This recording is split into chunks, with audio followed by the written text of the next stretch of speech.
Hello, everyone. I think I'm a little late. I'm running like 4 different streams here. Give me a sec. Give me a sec. I'm running 4 different streams.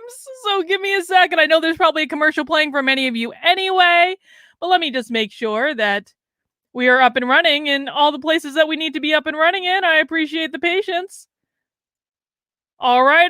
It looks like we are ready to go. Happy Friday, everyone. And welcome, if you've never been, to a happy hour before. I'm sorry I was a minute or two late. I promise I have a good excuse because I had to go to the chiropractor. Because, listen, so my chiropractor tells me that the reason that my back, okay, fun fact, probably too much information, my back and my left leg are completely effed. Completely effed. And it's been this way for a couple of months. It's actually been this way since February. It got really, really bad. And so I eventually bit the bullet and I started going to the chiropractor. And what my chiropractor tells me is that the reason that my back is so screwed up is because I'm pissed off all the time. I'm apparently pissed off all the time. I've got all sorts of fuzzies on my head. I don't know what's going on there. I'm apparently pissed off all the time, and that is screwing up my back and or my legs. And so I had to actually go to the chiropractor today. Right before this, it was basically, he basically put me in some sort of medieval torture device, and apparently that's going to help my back. But anyway, that's why I'm a few minutes late. I just got home. I just went to the store. I bought my beer. We're going to talk about that. But guys, welcome to Happy Hour. Happy Hour is a stream that I do every week at 3 p.m. I know many of you are new to my channel. Maybe you found me from the Gothics debate. Maybe you're watching on Actively Unwoke right now, because I am actually simulcasting this Happy Hour not only on my main channel, but on my second channel, which is Actively Unwoke, and I'm also on Odyssey, and I'm also on Rockfin. So I'm streaming in like 4 different places right now, but most people are going to be on my main channel, which is just my name on YouTube. And what we do at Happy Hour at 3 p.m. usually every Friday is I pick out a diversity training or a whiteness training or some sort of crazy critical race theory nonsense, and we watch it and we comment on it, and I drink. And you can drink too. Anyone can drink during Happy Hour. It is Happy Hour somewhere. Now, today's stream, D. Martin says turn down the volume. Guess what, D. Martin? Guess what? You have a volume on your very own computer that you can turn down, my friend. Turn down your own volume. So today's stream is very special. It is, because today we are digging into the archives. We are doing an oldie but a goodie. Today's stream is the main bitch herself, Robin DiAngelo. Now, if you are not familiar with Robin DiAngelo, I don't know where you've been.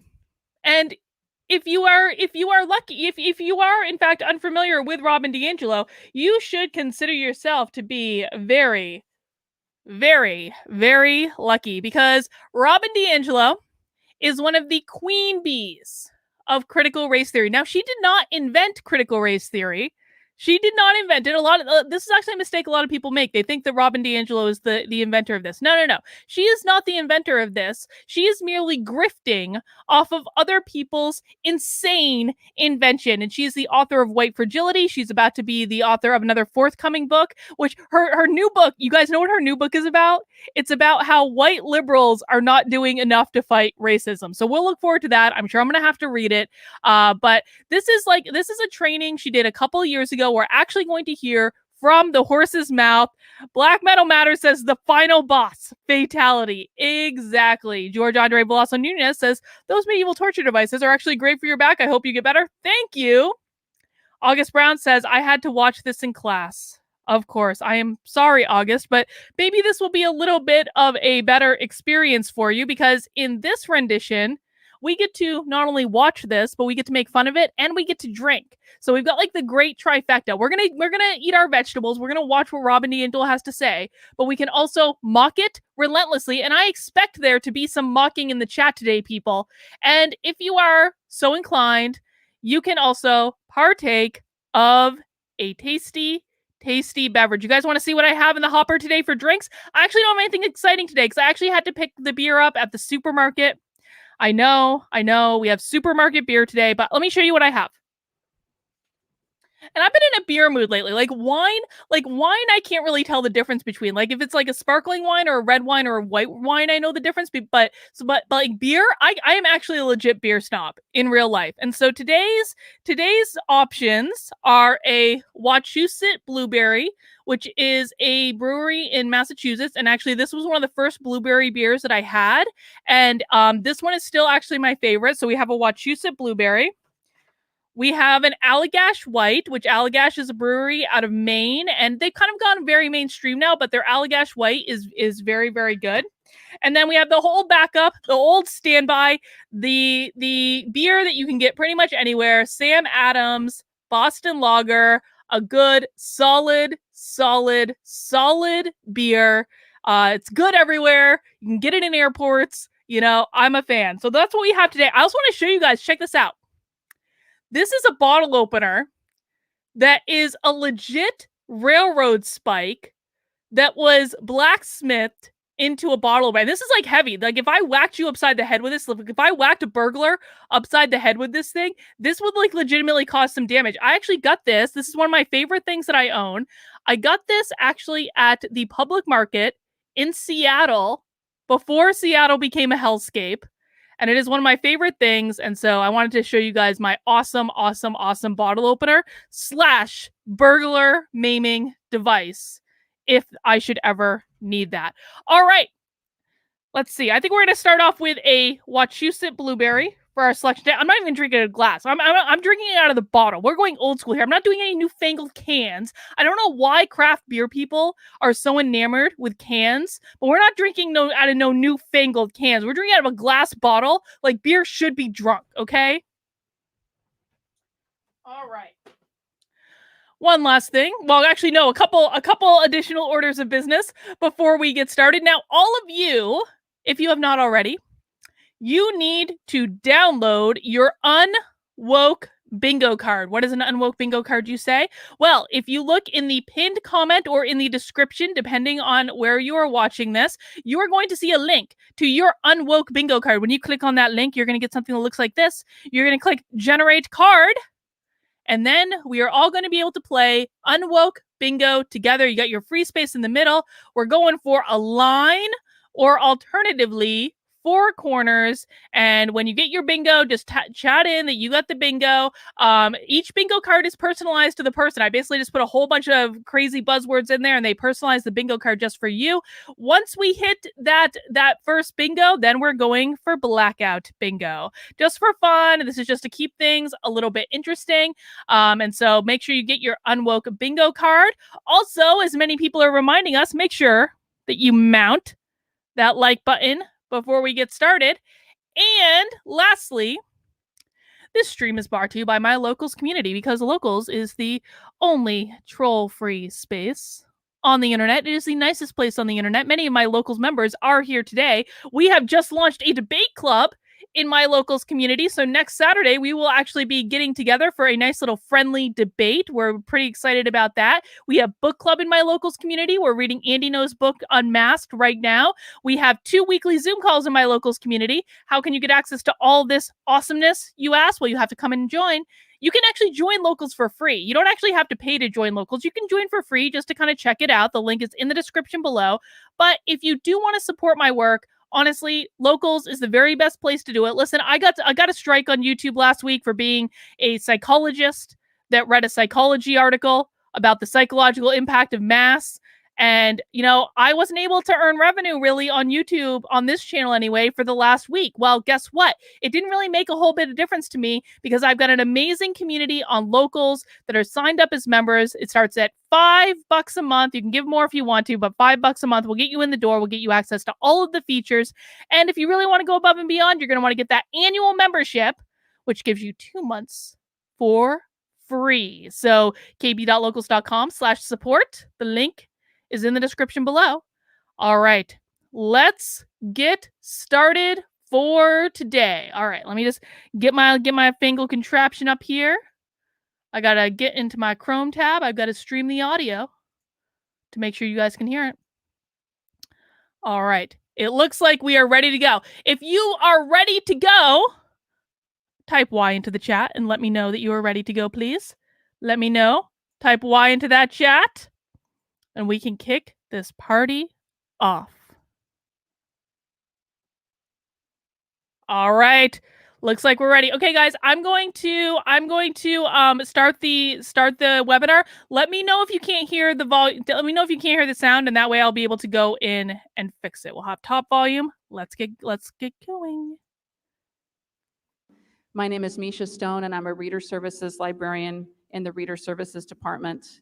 And before we begin this evening, I would like to acknowledge that we are gathered together on the ancestral land of the Coast Salish people. Land blessing! Land blessing!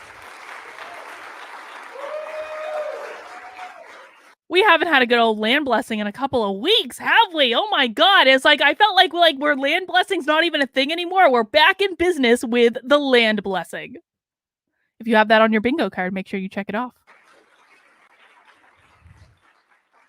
So together, let us honor their elders, past and present. We thank them for their stewardship of this land.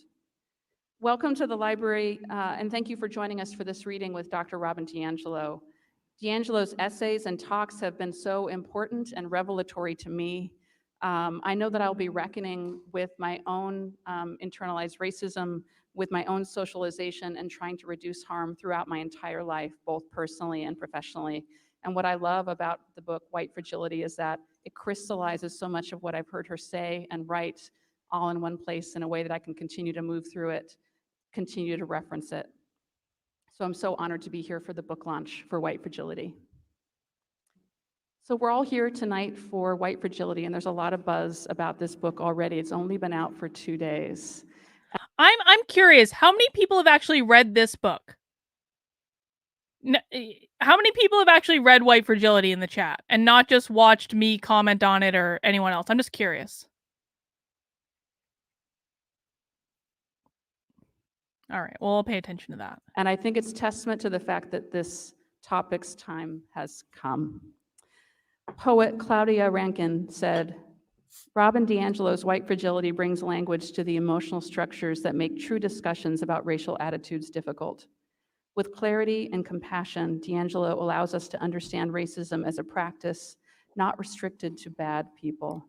In doing so, she moves our national... Racism is not a practice restricted to bad people. Now, this is funny because in White Fragility, Robin DiAngelo actually writes that you're not a bad person if you're a racist. You're just a white person. White people are just socialized to be racist. That's just what it is. And part of the whole premise of White Fragility is that, you know, it's okay. It's okay, white people, to admit that you're racist. So when it's people they agree with that are doing the work of becoming anti-racist, it's totally okay for them to be racist. But then at the same time, they also hurl racist as an insult against anyone that disagrees with them. So they're constantly contradicting themselves on that point. Discussions forward with new rules of engagement.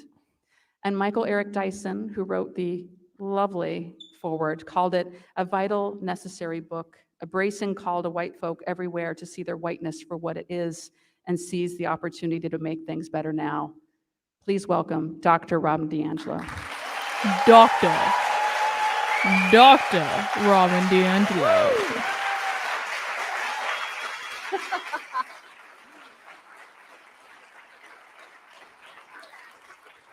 Thank you so much. Okay, that was such a rush. Before I launch in, the way I'm going to do this is I'm going to read a little bit, riff a little bit, kind of guide you along with some slides. But I do want to reiterate that this talk is happening on the ancestral territories of Indigenous peoples. Oh, we're even going the extra mile today, guys. We have not one, but 2 land blessings. Extra points. Extra gold star. And I believe Robin. very, very deeply that if we don't know our history, if we cannot trace the past into the present, we cannot explain current conditions in ways that are transformative rather than victim blaming. And I think today it's very, very clear when we see struggles around water rights at Standing Rock, the Duwamish yet again denied federal recognition, which denies treaty rights and sovereignty.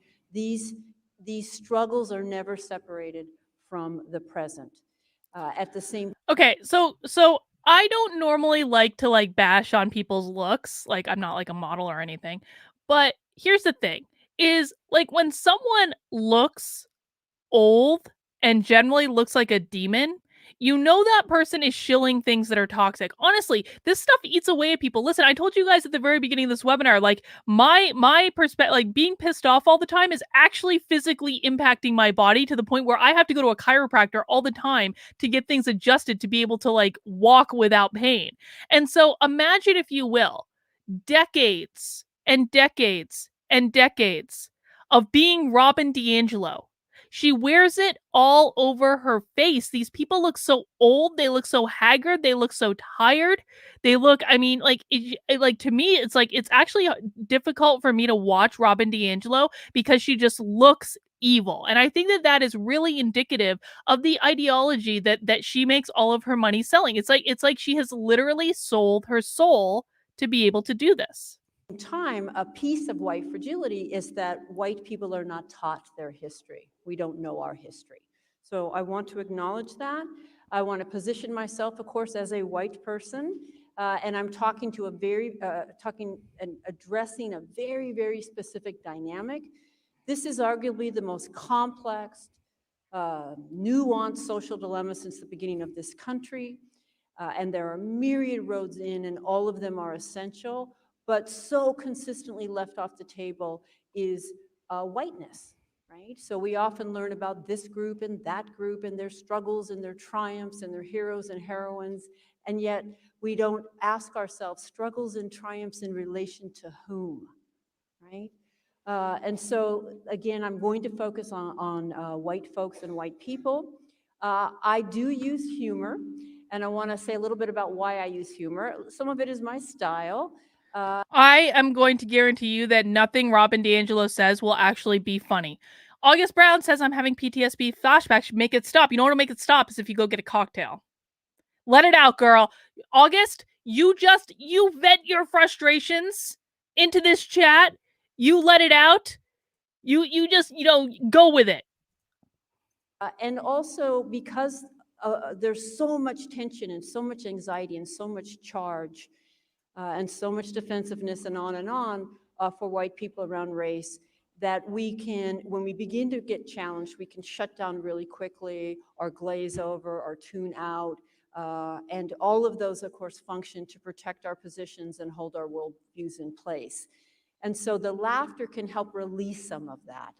If we can laugh at this and mock it a little bit Yes, Robin, if we can laugh at you and mock you, that is the whole purpose of Happy Hour. One of the reasons I wanted to start doing these live streams was because this stuff needs to be mocked. We need to blow off steam, especially those of us who live and breathe in this world all the time. The entire purpose of Happy Hour is that I want to blow off steam. That is the only reason that Happy Hour exists. And if you guys want to blow off steam with me, well, you're more than welcome. And please mount that like button. We have a shocking disparity of people watching the stream to like buttons mounted. Please mount that like button, people. to be direct. It can help us then step back and not take ourselves so seriously and hopefully again open. PG, thank you for the super chat. If she hadn't struck it rich off selling racism, I could see her being a door-to-door Avon lady. That's probably true. It up. And I want to say that this is killing people of color. Killing this them. Is very, it's very serious. Literally so killing my them. humor is not meant Literally. to trivialize that, but it is a strategy, one of many that I use in order to try to air this out and open it up. So I want to start by reading a bit from the beginning. White people in North America live in a society that is deeply separate and unequal by race, and white people are the beneficiaries of that separation and inequality. As a result, we are insulated from racial stress at the same time that we come to feel entitled to and deserving of our advantage. Given how seldom Listen, I'm going to tell you this. Like, it absolutely drives me crazy when anyone talks about how people shouldn't feel entitled to experience good things in life. It especially pisses me off in this context, but this happens all the time. What did she just say? Is like white people are just socialized to believe that they are entitled to an advantage. No, that's fundamentally not true, and she doesn't have any research to back it up that it is. But furthermore, when you tell people that they shouldn't feel entitled to be treated well and to have success in life, what are you actually telling them? You're telling them that their expectations should be that they should not be treated well and they should not have success in life. And that is a fundamentally toxic ideology. I don't care what the color of your skin is. I don't care what your gender is. I don't care what your sexual orientation is. I don't care about any of your immutable characteristics. Every single person watching this right now should absolutely expect to be treated well in life, to have success in life. Because if you don't go in with that expectation, you are significantly less likely to achieve it. Your pal says, I don't see how individuals can be racist, but I find it very easy for collectivists to be racist. Isn't that the way it goes? When we experience racial discomfort in a society we dominate, we haven't had to build our racial stamina. Socialized into a deeply internalized sense of superiority that we either are unaware of or can never admit to ourselves, we become highly fragile in conversations about race. We consider a challenge to our racial worldviews as a challenge to our very identities as good moral people. Thus, we perceive any attempt to connect us to the system of racism as an unsettling and unfair moral offense. Redwall says, remember when conservatives said liberals were just lazy and everything white is hard work? And hardworking and everything against whiteness is being lazy? Yeah. The smallest amount of racial stress is intolerable. The mere suggestion that being white has meaning often triggers a range of defensive responses. And these include emotions such as anger, fear, and guilt, and behaviors such as argumentation, silence, and withdrawal from the stress-inducing situation. These responses work to reinstate white equilibrium as they repel the challenge, return our racial comfort, and maintain our dominance within the racial hierarchy. I conceptualize this process as white fragility. Though white fragility is triggered by discomfort and anxiety, it is born of superiority and entitlement. White fragility is not weakness per se. In fact, it is a powerful means of white racial control and the protection of white advantage. In my early days of work of what was then termed a diversity trainer, I was taken aback by how It's still angry and termed a offensive diversity so many trainer. white people became at the suggestion that they were connected to racism in any way. See, this is the excuse that these people have. Every time someone is like, no, your ideology is bullshit, they're like, you're just being defensive because you have white fragility. Now, it's natural to be defensive when you are a fragile white person, but that's the only reason that you could dare question me is that you are being fragile because of your white fragility. Okay, let me be as clear as I can possibly be. There is zero evidence that this is a real thing. There is zero evidence. There is zero. Look, I have on my desk right now, I have this book. I have this cursed book. This book, I'll tell you what, this book is highly durable because it has been chucked across the room at the wall more than once since I bought it. It's still breathing and it's still here. And you know what I know about this book is that there are barely any sources cited for half of the chapters in it. What Robin DiAngelo did is, so for the first part, she's got a lot of sources cited for the first couple of chapters. You want to know why she's got a lot of sources cited for the first couple of chapters? Because this was her dissertation. This was her doctoral dissertation. And then when you get into the later chapters, when she had to advance beyond her original doctoral dissertation, there's like no flipping sources. So you can see like a lot of sources for the first couple chapters, and then we get into it. You guys can't really see. I know that it's really small, but like if you get into it, like you'll see there are barely any sources for some of the later chapters. Some of the later chapters actually have zero sources because she didn't advance beyond her dissertation. Shannon says, knock, knock. Have you heard the bad word and accepted CRT into your heart? That's funny, Shannon. Thank you. The very idea that they would be required to attend a workshop on racism outraged them. They entered the room angry and made that feeling clear to us throughout the day as they slammed their notebooks down on the table, refused to participate in exercises, and argued against any and all points. I have done corporate training, and that has literally never happened to me. Where an entire group of people just came into the room and slammed their stuff down and refused to participate in exercises. There's only been one person in the history of my corporate training career who refused to participate in an exercise, and she was honestly like the worst SJW I have ever met in my life. But only one person in my entire corporate training career has ever done what Robin DiAngelo just said, and she was an angry white lady. I couldn't understand their resentment or disinterest in learning more about such a complex social dynamic as racism. These reactions were especially perplexing when there were few or no people of color in their workplace, and they had the opportunity to learn from my co-facilitators of color. I assumed that in these circumstances, an educational workshop on racism would be appreciated. After all, didn't the lack of diversity indicate a problem, or at least suggest that some perspectives were missing? Or that the participants might be undereducated about race because of scant cross-racial interactions? It took me several years to see beneath these reactions.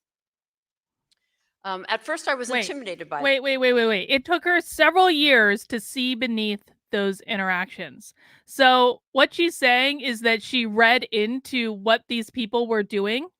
Is that kind of what she's saying? Is like people had a negative reaction to me as a trainer, and so I read into what they were doing and made assumptions about why they were doing it, and then I wrote a whole book about my assumptions about why white people didn't like my training when I was going into organizations and telling white people that they're fragile and racist?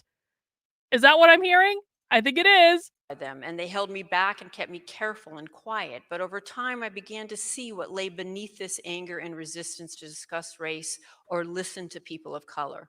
I observed consistent responses from a variety of participants.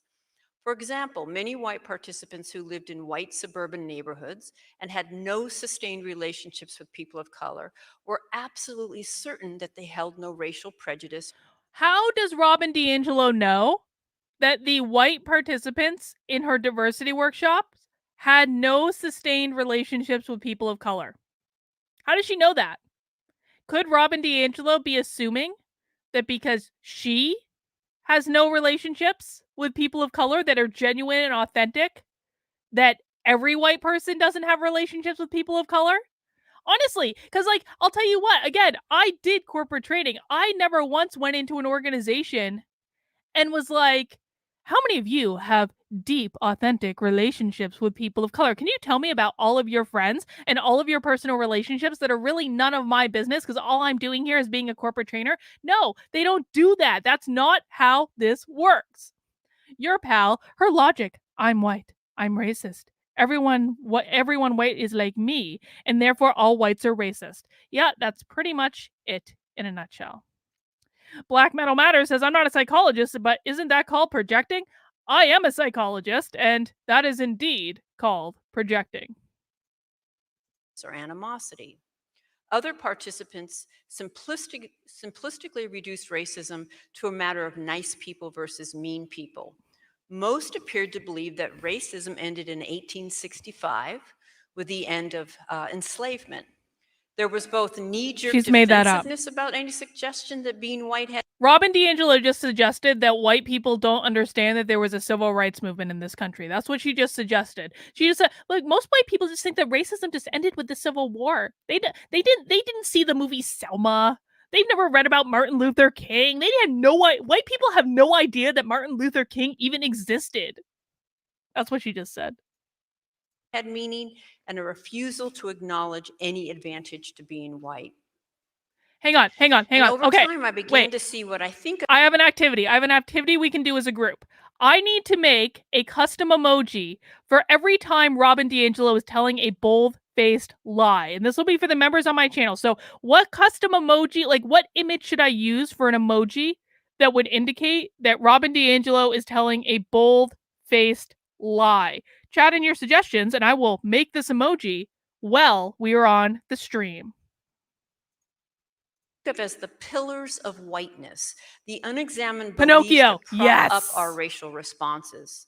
I can see the power of the belief that only bad people are racist, Pinocchio, as well as how individualism allowed white people to exempt themselves from the forces of socialization.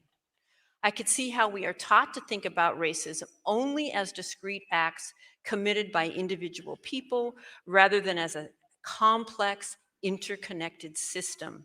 And in light of so many white expressions of resentment toward people of color, I realized that we see ourselves as entitled to and deserving of more than people of color deserve.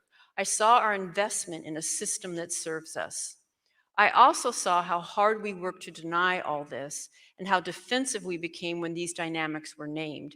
In turn, I saw how our defensiveness maintained the racial status quo. And none Warren. of the white Warren says, I love how Claudia Rankin quotes references true discussions about racial attitudes. By true discussions, they mean automatic agreement. That is exactly correct. Guys, I have a Pinocchio emoji identified. I'll be adding that to the chat soon. We also have Mike Weasley has an option as well. So if you want the okay, so we do have some options here. I'm gonna give you guys a custom Pinocchio emoji as well. But every time Robin DiAngelo tells a bold-faced lie, I want to see the lying emoji in the chat. Every single time that you think that Robin DiAngelo is telling a bold-faced lie, please put that Pinocchio emoji in the chat, whichever Pinocchio emoji you like. And that's how we'll play this little game, Robin. People that I identify, whose actions I describe in this book, would identify as racist. In fact, I think they would most likely identify as racially progressive and vehemently deny any complicity with racism. Yet all of their responses illustrate white fragility and how it holds racism in place. All of These their responses spur all the of their daily responses. frustrations and She is actually saying that every response she's gotten from a white person ever indicates their white fragility. Liar! Fill up that chat with Pinocchios. Liar! Liar! But Carlin, she isn't a real critical race theorist. Real CRT has never been tried. Oh. Indignities people of color endure from white people who see themselves as open-minded and thus not racist.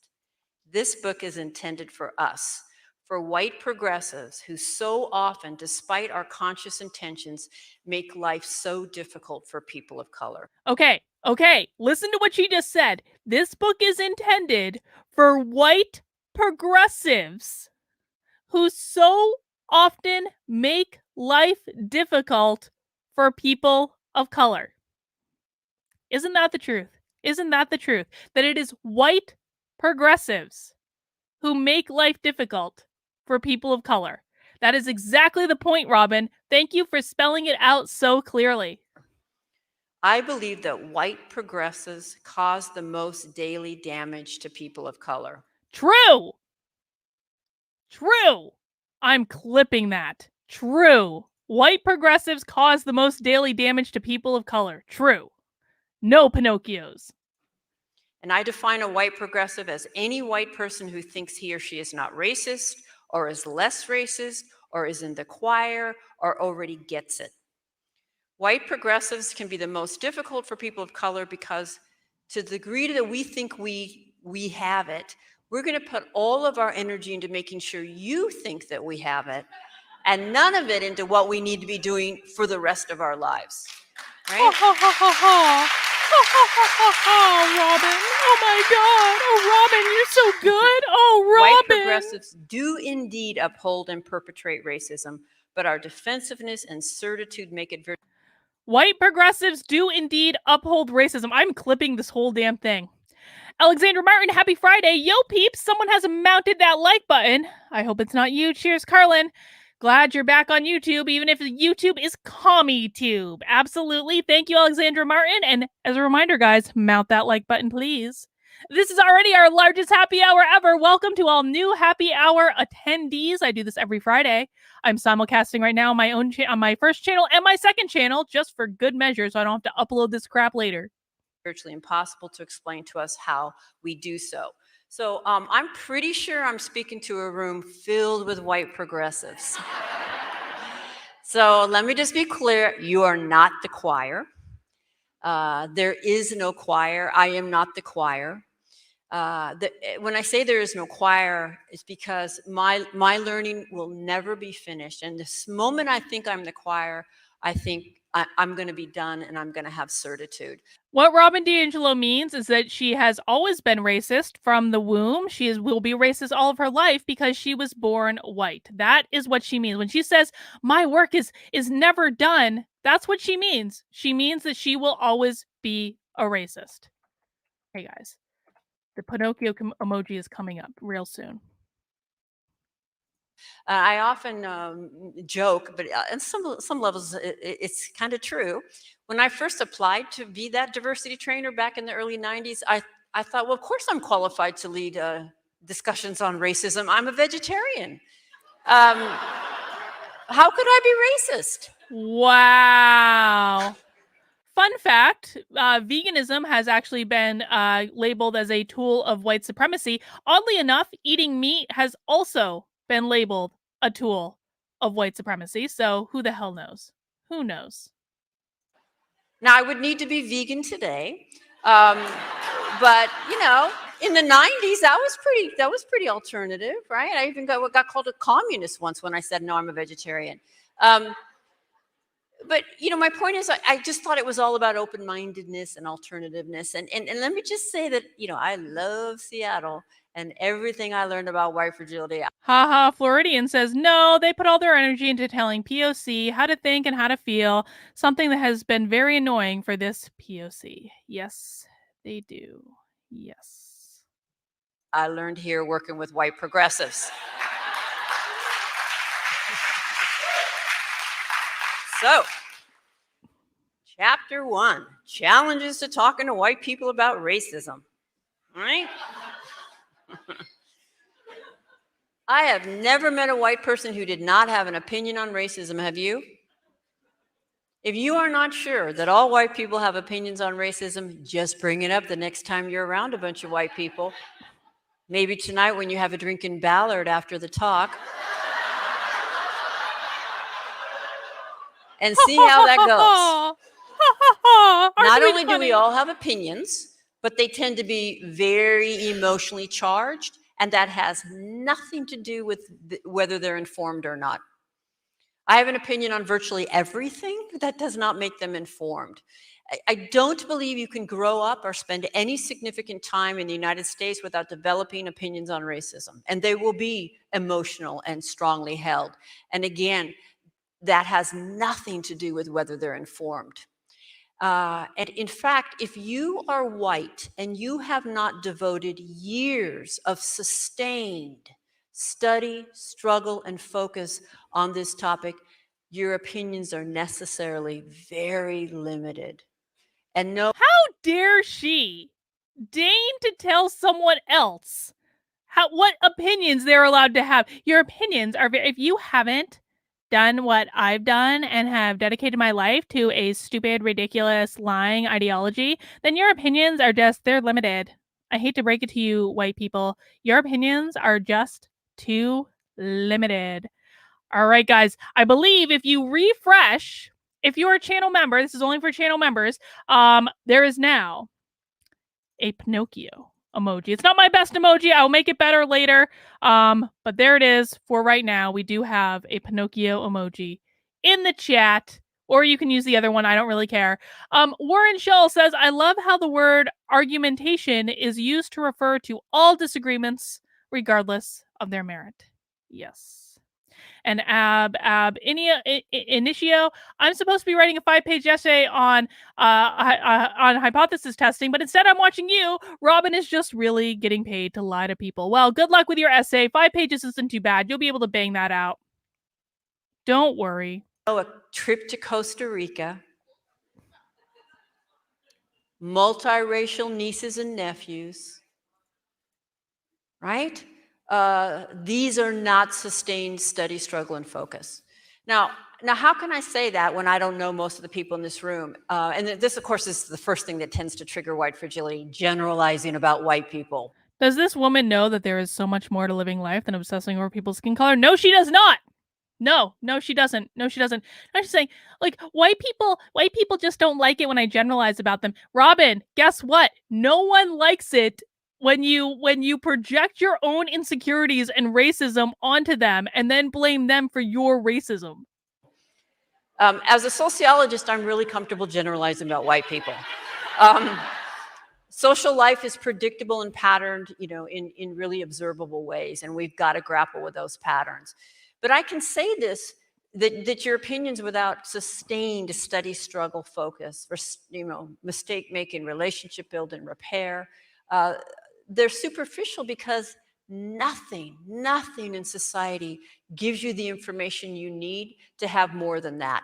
In fact, you can get through graduate school in this country without ever discussing racism, can you not? Oh my God, you mean you can go get a master's degree without discussing racism? You mean when I did my master's in business administration, I was supposed to spend all my time discussing racism? Is that what I'm hearing, Robin? God forbid MBA programs don't spend all their time discussing racism. I had to learn silly things like production and procurement and all sorts of other things that I don't use at all today. That hey, let me just be honest. Maybe if my MBA program had spent all their time discussing racism, I would actually use my MBA today. I don't know, maybe. You can get through teacher education in this country without discussing racism. No, you can't. No, you can't. That is a downright lie. That does not happen. You actually cannot get through. In fact, some states, Illinois is one of those states, actually requires its teachers to do training like this in order to be licensed. So Robin is lying yet again. It must be a day that ends in Y. Grim Metal says, picking up patterns related to race. I wonder what the FBI crime statistics have to say about that. We don't, dude. We don't look at statistics. Come on.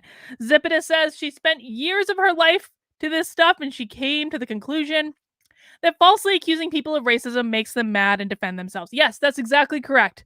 Robin DiAngelo spent a career running around telling white people that they're racist for being born white, and she pissed them off, and then she was surprised when all of them were like, no, we're not actually racist, and you can go fuck yourself. Let's see. Tech Priest Fisher says, can Robin explain how racism has anything to do with me learning how to play classical music and jazz scales that still confuse me? Well, she'd probably, if you're a white person and you're playing jazz, she'd probably say you're culturally appropriating and that's racist. So, all right, guys, I'm getting so many super chats. I'm going to try to read as many super chats as I can, but bare minimal, I will show your super chat on the screen. But if I read all these super chats, we're going to be here all flipping night. And though, while that might be fun, one can only take so much Robin DiAngelo, all right? So I will do one or the other. If you're in a progressive teacher education program, you'll have one required multicultural education class. But that doesn't mean you'll be talking about racism. Wrong. You might just be talking about how to introduce ethnic authors. That's wrong. She's lying. Alexander John says, have you seen Tom McDonald's new video song Snowflake? Yes, I did see it and I loved it. And I have to tell you, when he said the Coke be less white thing, I may have shrieked and was like, ah! No, but I loved it. Blair looked fabulous in it. Blair looked so good in it. I was so happy for her. That was awesome. It was really good. I actually had it stuck in my head all day yesterday, that song. In February.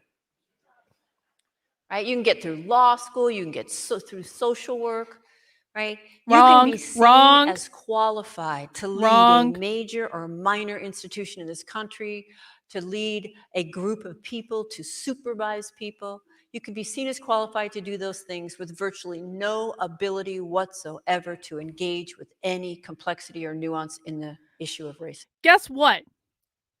To be a good manager, you shouldn't be talking about race. I'm sorry. Managers in the workplace are not equipped at all in any way to have complex discussions about solutions to racism in this country. And in fact, it only inhibits the morale of your team in order to be able to do that. So if you work in an organization and you manage people and you haven't had to go through one of these trainings, congratulations, your organization is doing it right. I've done a lot of manager training. Unlike Robin DiAngelo, I can actually measure the effectiveness of my manager training, and my manager training, which did not deal with race at all in any way, increased team productivity by as much as 30% on the teams that actually listen to me. So Robin doesn't know what she's talking about. Raised by Wolves, I saw how her multi-ethnic family members feel knowing that she hates it. Yeah, I mean, who the hell knows? Who knows? Who knows? Lit BA, Education Certification, Library MS, 97 diverse content.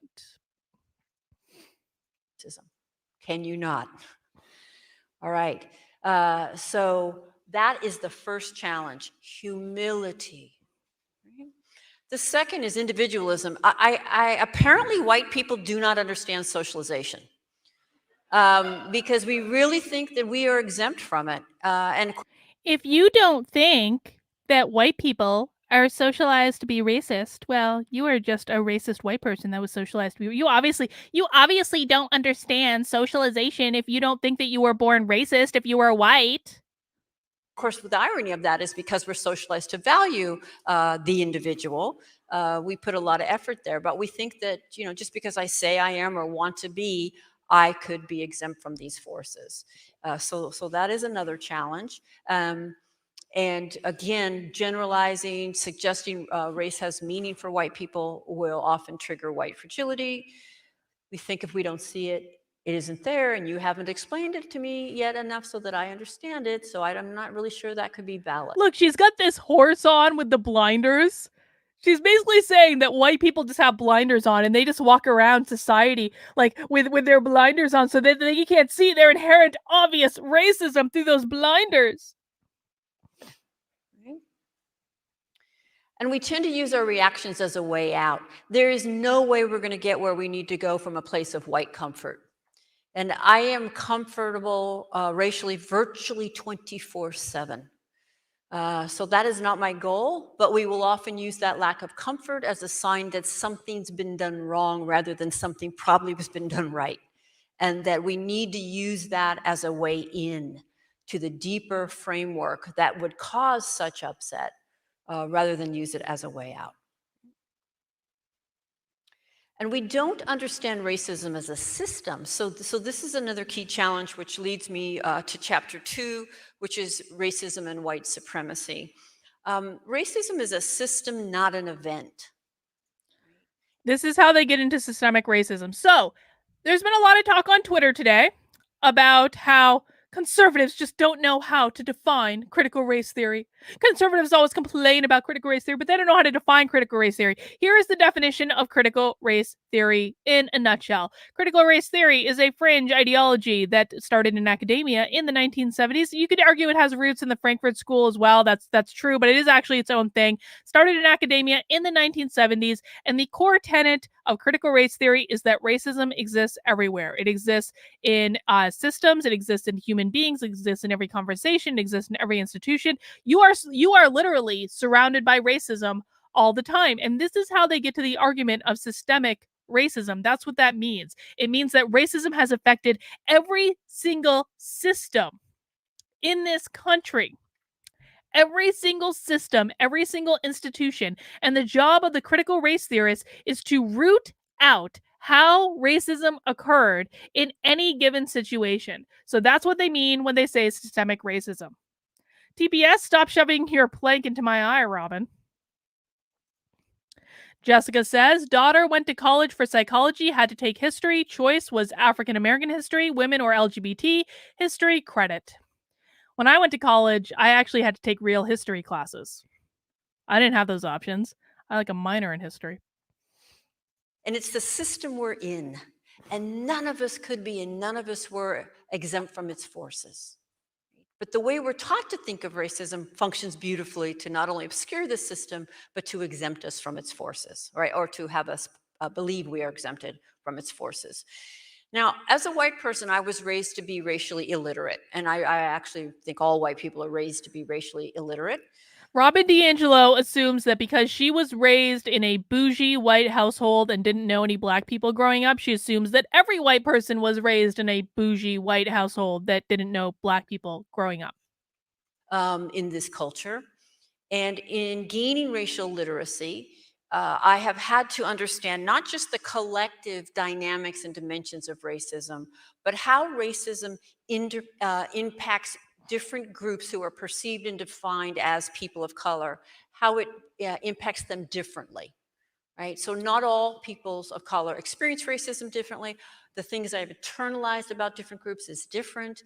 Where and how they are positioned always in relation to whiteness or far away from whiteness. It's these people who position them in relation to whiteness. It never even occurred to me prior to reading and understanding what Robin DiAngelo and people like her were preaching. It literally never even occurred to me to position people of color in relation to white people. I mean, that's like an absurd idea. Substitute class for race and CRT, and you have Marxism. Well, no, not exactly. Not exactly. Marxism is just about power. It's not, I mean, I guess kind of, but I guess kind of, like, listen. Here's what people really need to understand. Critical race theory it's not about race. Their end goal has nothing to do with race. Their end goal has nothing to do with racism. It is all about power. Race is just the avenue that they are taking in order to gain more power. That's it. TPS says personal problem, Robin. I had better parents. I mean, I grew up in pasty white Vermont and I still, had interactions with black people. Jessica, thank you for becoming a member on the channel. I appreciate it. And how that manifests, right? All of that must be understood. But after a good 20 plus years of talking day in and day out to white people about racism, I feel very confident to say that there is something profoundly anti-Black in this culture. And that nothing.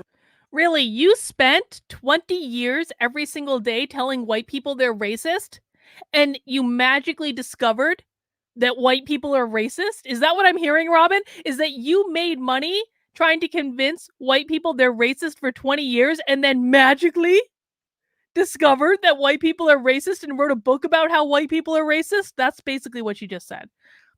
Wait, did someone get a bingo? Did someone get a bingo? Congratulations, who got a bingo? Oh, tell us what squares you got if you got a bingo. Seems to turn white people's cranks of resentment, like thinking Black people got something over on us that they didn't deserve. And the deeper belief is that they're inherently undeserving. I believe in the white mind, Black people are the ultimate racial other, right? And that there are. I believe, holy shit. What Robin DiAngelo told us is that she believes that Black people are the ultimate racial other. CRT, MLK's dream isn't profitable, basically. These bookends.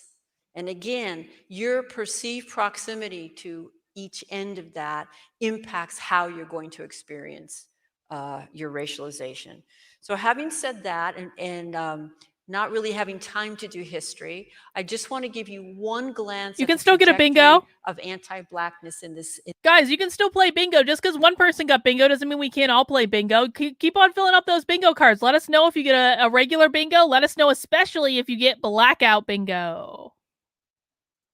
In this country since its beginning, and this slide will be deliberately dense. We can literally think about it as state-sanctioned, organized crime, but at least discrimination against African Americans from the beginning. She wants to say that whiteness is state-sanctioned organized crime. She's arguing that whiteness is state-sanctioned organized crime? Oh my God. Nat D says, why are upper-class white women with glasses from Seattle and the Bay Area the experts on everything on racism? I don't see this much anywhere else. Because race, like, white fragility is the pure domain of rich, white, liberal women. Not pure. There are other people doing it too. But guys, if you have not gotten your Unwoke bingo card yet, you can still join in. You can find it in the description below or the pinned comment on the channel. Make sure you download your Unwoke bingo card just for funsies to play along with us. And it starts with kidnapping and 300 years of enslavement, torture, rape, and brutality, and it carries on. And about a quarter of the way in, you see bans on testifying against whites, which made it technically legal to murder Black people in this country, and you are now in my lifetime. And I'm going to say it again because, again, a lot of white people seem to think it ended a long time ago. We're in my lifetime about a quarter of the way through that slide. And then we see about 2/3. TPS are Robin DiAngelo. If everyone is guilty, then I'm not responsible for my sins. Accusation equals confession. That's exactly it. She's projecting her guilt onto everyone else because if everyone is racist, that means that Robin DiAngelo is just normal. Of the way through employment discrimination, and we are in 2018 with copious empirical evidence. Right? So let's pick it up there. Employment discrimination, educational discrimination, biased laws and policing practices, white flight, subprime mortgages, mass incarceration, the school to prison pipeline. Remember that disproportionate Pinocchio. special ed referrals and punishments, Pinocchio. testing, tracking, school funding, biased media representation, historical omissions, and so much more. It is a system, not an event. It's the system we're in, and none of us could be, and none of us were exempt from its forces. If we want to be unique and special individuals, then we need to figure out how whatever we see is special and different about us set us up into that system, because it did. So I'm talking, I know white people really well. I'm talking X, and you're like, ha, I was Y, right? Okay, you were Y, most whites are X. How did Y set you up? It did. Robin DiAngelo basically just doesn't want white people to have success in the world. That's what it is. I mean, and we have to question why that is, because Robin DiAngelo is a very, very, very, very, very rich white lady. So why doesn't she want white people to have success in the world? Well, the answer is going to be because she hates herself. We can see that she hates herself because of she wears it all over her face. And so if you hate yourself and you fundamentally feel guilty about your success and you believe that all your success is wrapped up in your skin color and something that was outside of your control, and you hate yourself so much for that success, then of course you're going to project that onto other people. And that is exactly what Robin DiAngelo does. All of this is just projection. Yet BIPOC have opinions on race. Who chooses what is informed or not? Well, what they say is that if you disagree with Robin DiAngelo and you're not white, then you're just engaging in multicultural whiteness. Julian says, what empirical evidence? The statistics clearly put the lie to what she said. That's correct, Julian. There is no evidence to back up what Robin DiAngelo is saying. The question is not if, it's how. Okay, so the question is not if, it's how, which is exactly my definition of critical race theory, which I'm told I don't understand the definition of critical race theory all the time. And then Robin DiAngelo basically gives my definition of critical race theory. And then what do they say? They say, Robin DiAngelo isn't a critical race theorist, Carlin. It's not the same thing. How dare you say that Robin DiAngelo is a critical race theorist? Alt lecture title, I studied history, found out my very existence depends on past suffering, and now I'm insane. Please validate my existence. Repeat it. It's a system, not an event. And how do we cope with the moral trauma of what I just read to you? Resmaa Menakem has a beautiful book, My Grandmother's Hands, where he talks about racial trauma. There's a trauma, I believe, to white people of racism, but I don't think it's a moral trauma. Right? And it's a piece of white fragility, not being able to face our complicity in this system. Well, historically, we projected our sins onto the Black body. Right? Lazy. I'm sorry. What? White people have projected their... Okay. Tell me more. Shiftless, criminal. We projected our sins onto the Black body. Today, in addition to doing that, we obscure the system of racism that we uphold, and we exempt ourselves from its forces. Right? And we do this in a way that appears to be progressive. Bodies, right? bingo word. That race doesn't matter to us.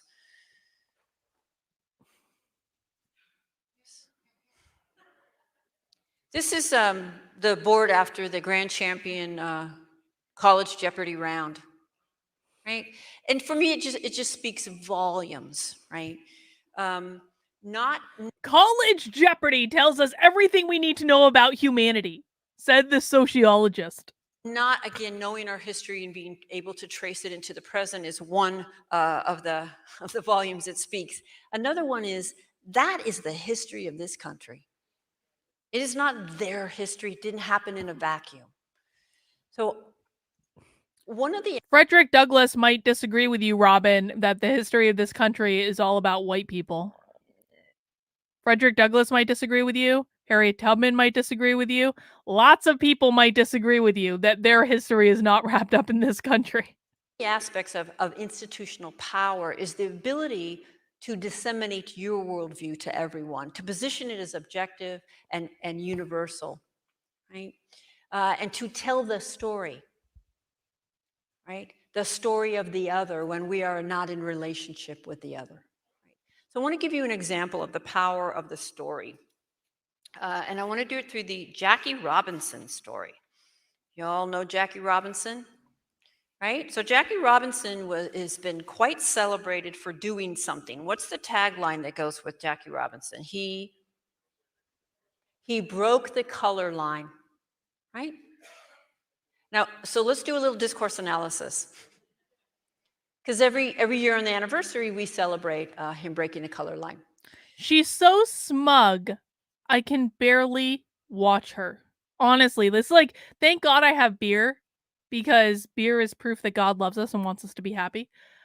Because I can barely watch her. She is so smug. And she's had work done too. Like she did something to her lips. Her lips are weird. You guys notice this? And again, I don't like attacking people's looks, but when you make yourself look like this because you fundamentally hate yourself and you teach other people to hate themselves for 20 years of your life, you just can't help but notice it. It's distracting.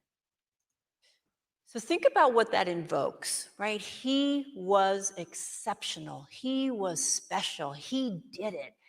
Finally, one of them had what it took to break through and play with us. Up until him, nobody had what it took. So subtext, inferior group. What? Right? But he did it. And of course, I would like to take a poll in the chat.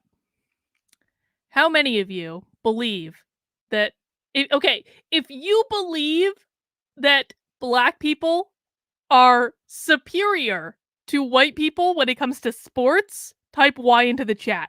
If you believe that Black people are inferior to white people when it comes to sports, generally, I'm not talking about like cricket or some like random sport. Generally speaking, if you believe that Black people are superior to white people when it comes to sports, type Y into the chat. the day he did it, the day he broke the color line, racism in sports ended. Oh, for fuck's sake. So imagine if we told a story like this. Jackie Robinson, the first Black man that whites allowed to play Major League Baseball. And I want you to notice the difference in that story. One, that's the truth. It didn't matter how exceptional he was, and I actually don't believe he was the first most exceptional. But if we didn't say he could play, he couldn't play. If he walked out onto that field Right? before we said you can walk out on the field, the police would have removed him. It wasn't up to him. Right? Now, the reason I want us to tell the story the second way is one, because it's true, and two, because I need role models. Right? How did white people get organized? I've already What did finished they my do first behind beer. the scene? What barriers did they face? What challenges, right? What strategies did they use? And could we use any of those today and adapt any of those today? Right? It's not about me wanting to point out how bad white people are. Beer so chapter 3 2. looks at racism after the civil rights movement. And after the civil rights movement, it made a brilliant adaptation. So post-civil rights, racism got reduced to the following formula. A racist is an individual who consciously does not like people based on race. Oh, this is where they talk about changing the definition of racism. Okay, so how most people think of racism is like when a person thinks that they're superior to another person based purely on the color of their skin. That's not what the definition of racism is today. They have literally changed the dictionary definition of racism. So guys, one of the best pieces of advice I have is what I want all of you to do is I want you to go on eBay. I want you to go on eBay. You can even do it while we're on this live stream. And I want you all to buy an old school dictionary. I'm talking like a pre-1990s or pre-2000s dictionary, like one of the big, thick books. Buy an old school dictionary because you want to have that dictionary around because they change definitions of words all the time, and you want to be able to have some sort of reference for what these words actually mean before these people started changing the definition. So go on eBay, get yourself a dictionary. It'll cost you like $3. It's really not that expensive. You want to have that stuff around. And by the way, start collecting physical books. Start collecting those physical books because it's going to come in real handy. Jackie Robinson was not the first African American to play MLB. Moses Fleetwood Walker played before him, I believe, in Cincinnati. I don't know, but I will take your word for it. Alex Oakley. And is intentionally mean to them. Always an individual, must be conscious, must be intentional. And guys, the reason we collect physical things is they go back and they change digital copies. So don't think that just because do not trust any digital copies that you have. Buy physical things, collect physical books. That definition exempts virtually all white people from the system of racism. This definition. Oh, Robin? Oh, hang on. Hang on. Did Robin DiAngelo just say that if we use the traditional definition of racism, that exempts all white people from racism or virtually all white people from racism? Exactly. Exactly, Robin. That is precisely the point.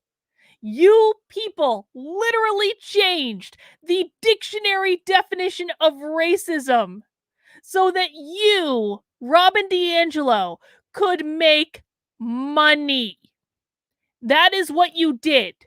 You changed the dictionary, commonly understood definition of racism, so that you could grift and make tens of thousands of dollars an hour, shilling your nonsense to rich, bougie white people who feel guilty about being white because people like you have taught them to feel guilty. Exactly. Thank you for clarifying that, Robin. Root of virtually all white defensiveness on racism. Have you guys noticed any white defensiveness on racism? Yeah. I am writing a book on this. It makes it virtually impossible to talk to the average white person about the inevitable absorption of a racist worldview that we get from being socialized in a racist culture in which white supremacy is the bedrock. Because you suggest that anything I have done. We're just socialized in a white culture in which white supremacy is the bedrock. And then she does this. This is like Robin DiAngelo's permanent look.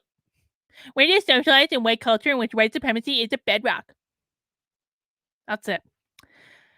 In a society of personal responsibility, she's confused by a definition that places the blame of racism on the individual. / confused binary noises. Exactly. Tech Priest Fisher, you were one of my favorite super chatters, I have to say. Is racially problematic in any way? And I'm going to hear a question to my moral character. And I'm going to need to defend my moral character. You know, we've probably seen this a million times, right? So that definition actually functions to protect racism, even as it looks like progress, right? Racism became bad post-civil rights.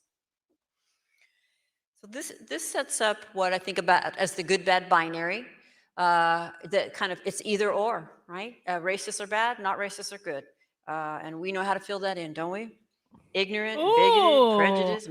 Sherilyn has a Noah Webster 1828 dictionary. Dude, I really want I want a total old school leather bound dictionary. I feel like I need to go to a whole bunch of used bookstores or old rare bookstores. I want a legit awesome huge leather bound awesome old school 1800s dictionary. That's really my fantasy dictionary that I want.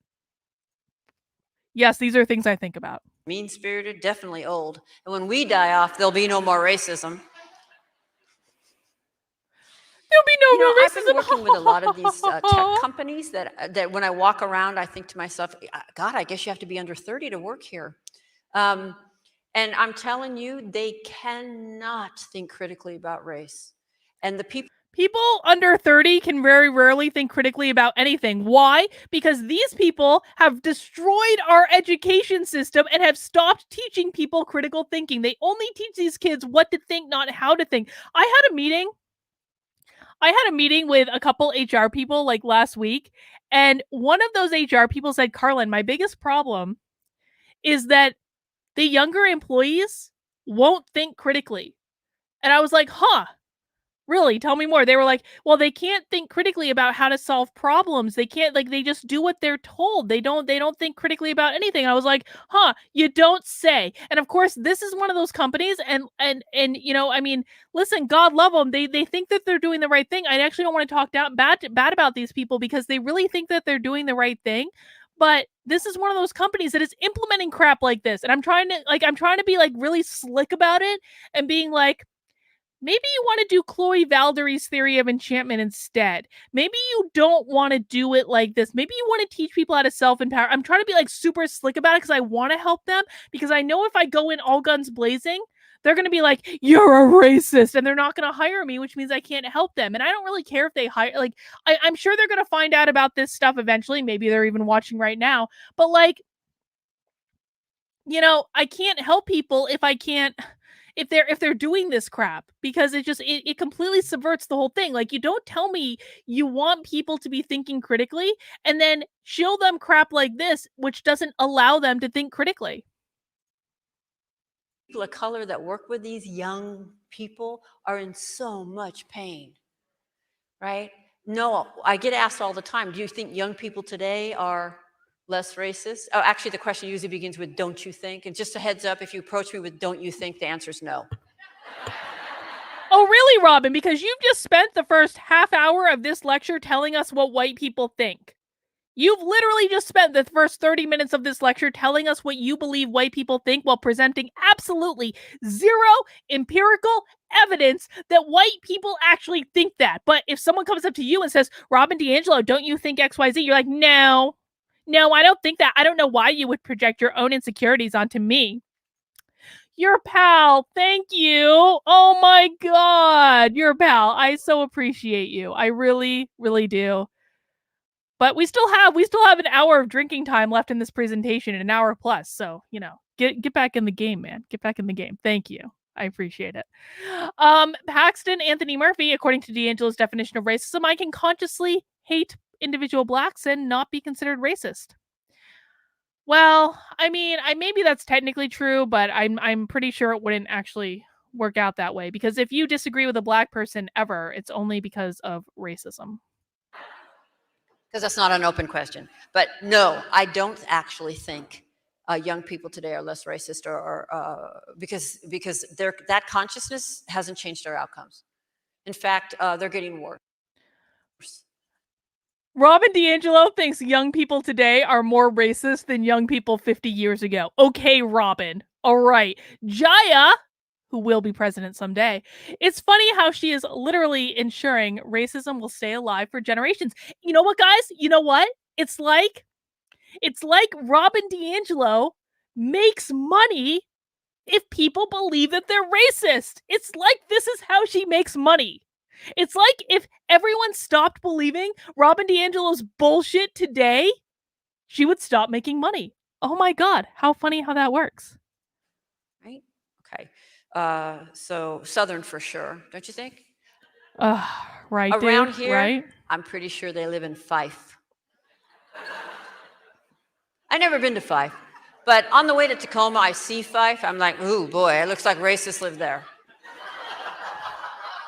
But I thought being racist was okay, Robin. You told me half an hour ago that, you know, it's actually okay to be a racist. It's all right to be a racist. So why would you be actually so afraid of racists living there? I'm just saying. And when I'm on my way up north, it's like Smoky Point. Okay? All right. CRT poured gas on racism. Ambers Not blames racists us. are good. We're educated, progressive, open-minded, well-intended. We're young. We're northern. We live on Finney Ridge. But we're all moving to Portland really soon. Because Whole Foods is so corporate now. Yes, please all move to Portland. I would actually love it if we could just group all of the anti-racists in Portland and they can go and destroy that city. I think that would be like best case scenario. And listen, like I used to like Portland's a cool city, man, or it was a cool city. I enjoyed Portland. I can literally never go back to Portland now. I've actually thought about this. There was a brief time. Okay, so there's like a walkaway donor. This isn't Portland, but it's close enough. There was a walkaway donor that like wanted to send us all to the Chaz when that was still a thing in Seattle, to have us go through the Chaz. And there was like a brief moment where we're like, oh, that could be a good idea. That idea was thrown out the window right quick. I'll tell you what, because it would actually like, I can't go to Portland. I can't, like, there's so many, like, anyone who's like public can't go to Portland. Like, I don't want to get the crap beat out of me. I'm not like daring like Andy no. I like, and I'm not even like, I'm not even on that level. And I would feel like I can't go to Portland. It's so upsetting. But if I can't go to Portland, we might as well, my point is, we may as well cordon off all of the anti-racists in like one geographic area. So if they all want to move to Portland and we just know it's like Portland like emancipates itself from the union and they have their little progressive utopia, I think that's like best case scenario. I really do. Again, this is the root of. It's so depressing. Seattle too, because I actually really like Seattle. Seattle used to be one of my favorite cities. The beer scene in Seattle was really, really good. I mean, Elysium before they sold out, like really good beer. I've like had some of the best. Like I travel a lot for work, or I used to travel a lot for work before the pandemic, right? And like, you know, so I judge cities based on food, based on like being able to walk around and see cool stuff, and based on beer. And those are the three things in which I judge cities on. And Seattle was like a big ass city for all of those things. Now I can't even go there anymore. Ugh. Virtually all white defensiveness, and it just functions so beautifully to exempt us. So we just have to get rid of it. And when white people hear me and they feel angry and pissed off and defensive, can I just say this now that you guys are listening to me up here? When you laugh at my jokes, I'm going to keep getting loose. Oh, good. Do it, Robin. Get loose. Damn white people are pissy about racism. We are so pissy on Well, that's getting clipped. That is absolutely getting clipped. this topic. We're mean on this topic, right? And so if you're sitting here feeling that, Red Mag 13, many years ago, I used to like San Francisco. Now I can't go there anymore because of what it's become. Similar sentiment to what you mentioned about Portland and Seattle. Yeah, I mean, San Francisco, same thing, man. San Francisco, a little less with the walking because San Francisco is like sprawl. But like, and also San Francisco is scary. I mean, San Francisco is dirty. There's needles everywhere. There's crazy people running up and down the street. I mean, San Francisco, like the climate is really, really nice. But everything else is like, eh. just see if it isn't rooted in this definition. And if you cannot let go of this, you're just not going to be able to move forward. So aversive racism is a form of what sociologists call new racism. New racism? So it's racism that progressive whites are most likely to hold, but new racism. I've never even heard this term. I mean, this was 2 years ago. So new racism is a type of racism that progressive whites are most likely to hold. Tell us more, Robin. But because it conflicts with our identities as good people, we're most likely to be in denial about it. So let me find that piece. It's a manifestation of racism that well-intentioned people who see themselves as educated and progressive are more likely to exhibit. It exists under the surface of conscience. So basically, what she's saying is like new racism is the type of racism that white progressives have because they think that they're so progressive that they're not racist. That's basically the definition of new racism as I'm understanding it. Because it conflicts with consciously held beliefs of racial equity and justice. Aversive racism is a subtle but insidious form, as aversive racists enact racism in ways that allow them to maintain a positive self-image, e.g., I have lots of friends of color, I judge people by the content of their character, not the color of their skin. Why is that bad? Why is that bad? Why is saying that you judge people based on the content of their character rather than the color of their skin considered to be racist? Why is that bad? Isn't that the goal? No, because and this is specifically, this is what I'm talking about. She just said that it is a new racism idea to judge people based on the content of their character rather than on the color of their skin. So what does that infer? That the only way that Robin DiAngelo wants you to judge people is based on the color of their skin, not the content of their character. Someone asked what beer I'm drinking in the chat. That is an Allagash White. The first beer I had, which I actually think I like better now that I'm comparing the two directly, I had a Wachusett Blueberry, and I have another one of those too. And now I'm drinking an Allagash White. And we're drinking out of the bottle today. We're going old school. Racism while maintaining a positive self-image in many ways. For example, rationalizing racial segregation as unfortunate but necessary to access good schools. Rationalizing that our workplaces are virtually all white because people of color just don't apply. What? Avoiding direct racial language and using racially coded terms such as urban, underprivileged, diverse, sketchy, and good neighborhoods. Denying that we Dude, can we just acknowledge that there are some sketchy neighborhoods in every city? And I'm sorry, that's not racist. That's just reality. Yeah, Legion of Reason says, heads I win, tails you lose. Yes, exactly. Precisely. We have few cross-racial relationships by proclaiming how diverse our community or workplace is, and attributing inequality between whites and people of color to causes other than racism. Consider a conversation I had with a white friend. She was telling me about a white couple who she knew who had just moved to New Orleans and bought a house for a mere $25,000. Of course, she immediately added, they also had to buy a gun, and Joan is afraid to leave the house. I immediately knew they had bought a home in a Black neighborhood. This was a moment of white racial bonding between this couple who shared the story of racial danger and my friend, and then between my friend and me as she repeated the story. Through this tale, the four of us fortified familiar images of the horror of Black space and drew boundaries between us and them without ever having to directly name race or openly express our disdain for Black space. Notice that the need for a gun is a key part of this story. It would not have the degree of social capital it holds if the emphasis were on the price of the house alone. So she made a judgment about a neighborhood that, okay, this is Robin DiAngelo literally illustrating to you that she is a racist, that she makes racist assumptions. She assumed all of this. Rather, the story's emotional power rests on why a house would be that cheap. Because it's in a Black neighborhood where white people literally might not get out alive.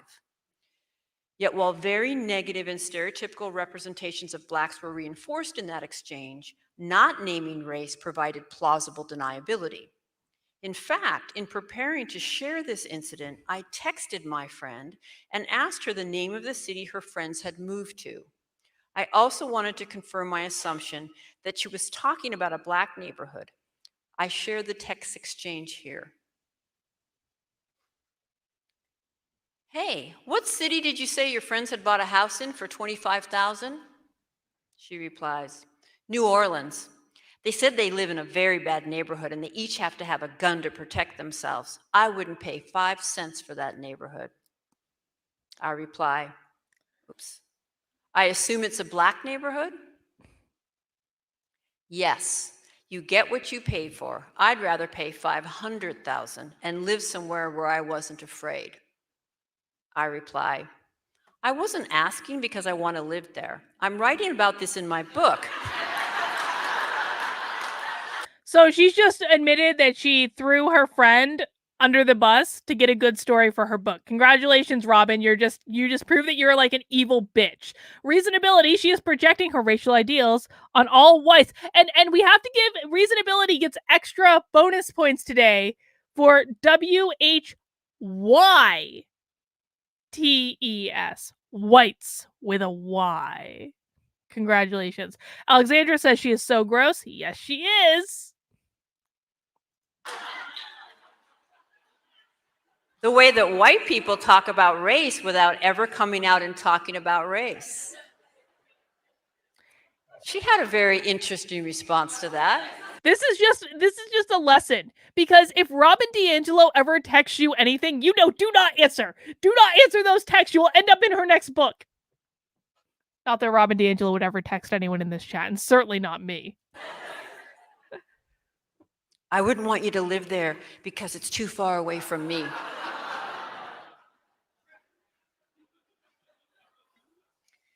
Notice that when I simply ask what city the house is in, she repeats the story about the neighborhood being so bad that her friends need guns. When I ask if the neighborhood is Black, she's comfortable confirming that it is. But when I tell her that I'm interested in how whites talk about race without talking about race, she switches the narrative. Now her concern is about not wanting me to live so far away.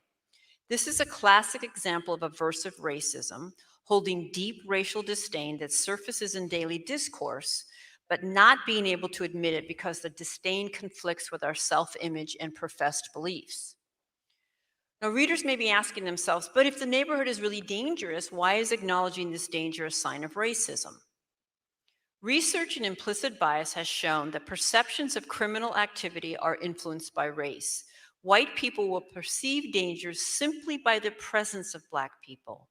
We cannot trust our perceptions when it comes to race and crime. White people will perceive danger merely because Black people was there? No, that is not true.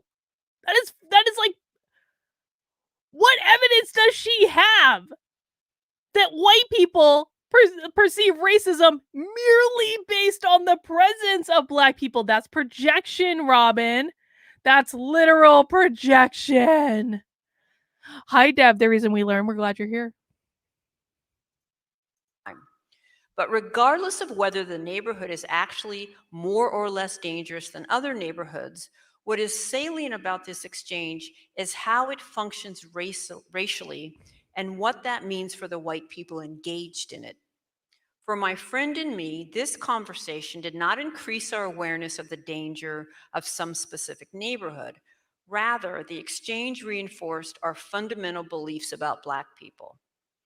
Toni Morrison uses the term race talk to capture, quote, the explicit insertion into everyday life of racial signs and symbols that have no meaning other than positioning African Americans into the lowest level of the racial hierarchy, unquote. Casual race talk is It doesn't benefit Robin DiAngelo at all to position African Americans in the lowest level of the racial hierarchy, does it? a key component of white racial framing because it accomplishes the interconnected goals of elevating whites while demeaning people of color. Race talk always implies a racial us and them. So folks who have seen me present before know that I use this metaphor, and I do tend to think in metaphors. And as I do the work that I do and I talk on a daily basis to white people, I literally got this image in my mind of a dock or a pier. And what it signifies for me are two things. One, how surface. Okay, I just got to stop and do a quick shout out to Woot Woot on Odyssey, because I am simulcasting this not only on my main channel on YouTube, but also on my second channel on YouTube, which is actively unwoke, and also on Odyssey, which you should all join, which is I think honestly, Odyssey is like the best YouTube alternative.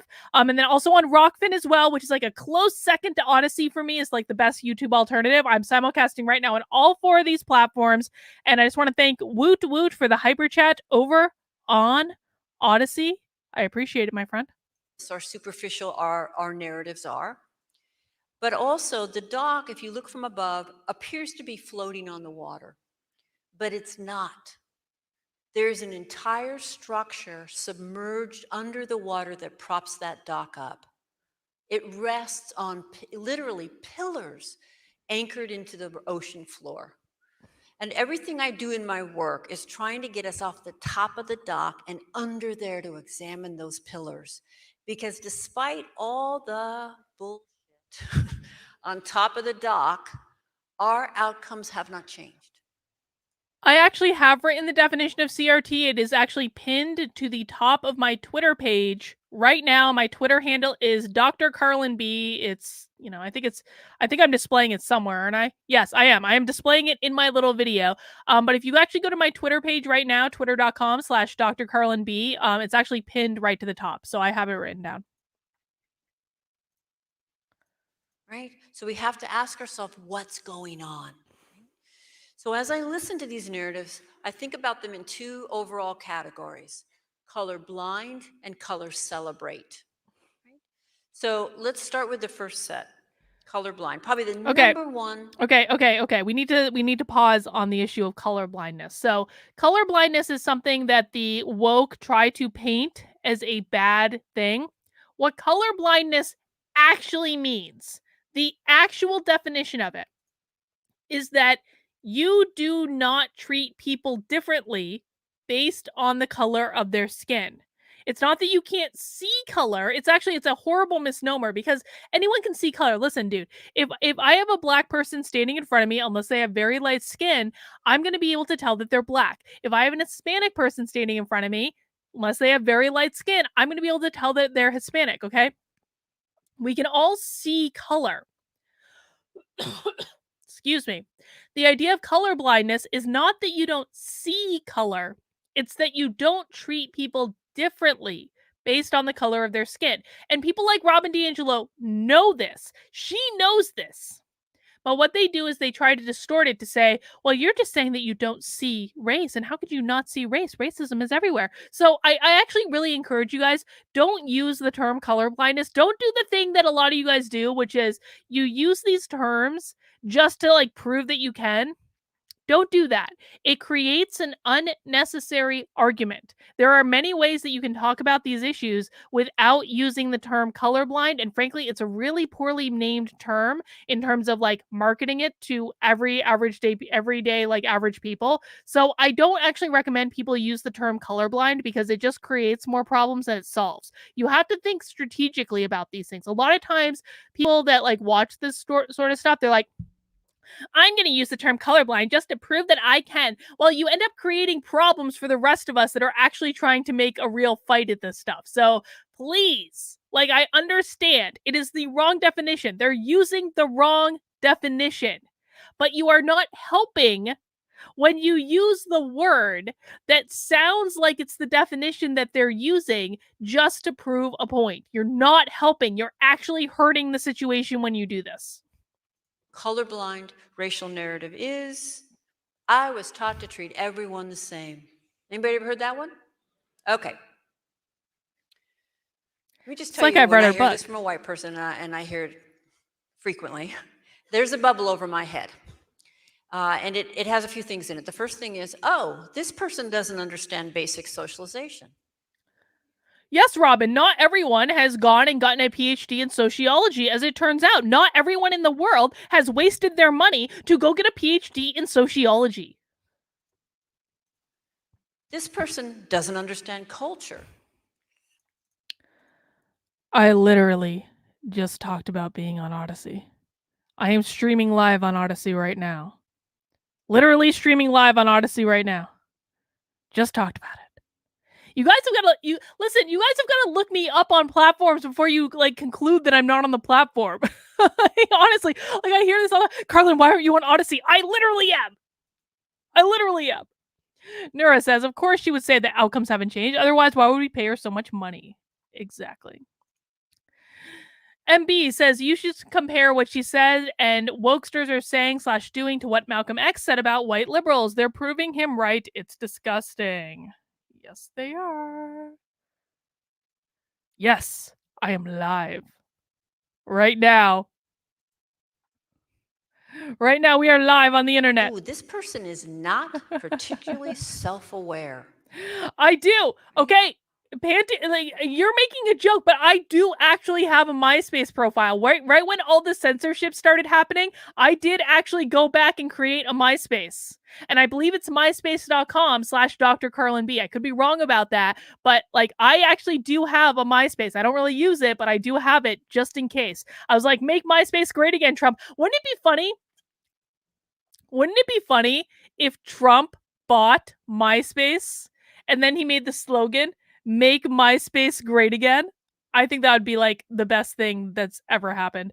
Tech Priest Fisher says CRT, the war that will go on until the stars go out, space grows cold, and the universe dies. Then we shall all be equal. And I need to give a heads up to the white folks in the room. When people of color hear us say this, they're generally not thinking, all right, I am talking to a woke white person right now. Okay, I just want to ask in the chat because I know that I have people of color in the chat. I know I have non-white people in the chat. If you are offended by the term people of color, I'm using their language. How many people of color in the chat? If you are a person of color in the chat, type Y into the chat if you are offended at the idea that I will not treat you differently based on the color of your skin. Type N into the chat if you want me to not treat you differently based on the color of your skin. So why, if you are offended, and you don't care, you actually want me to.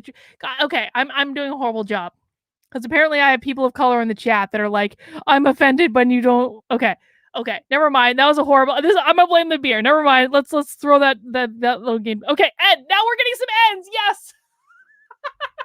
If people of color do not want me to treat you differently based on the color of your skin, type N. I'm switching it up. It's the beer. That's what it is. It's the beer.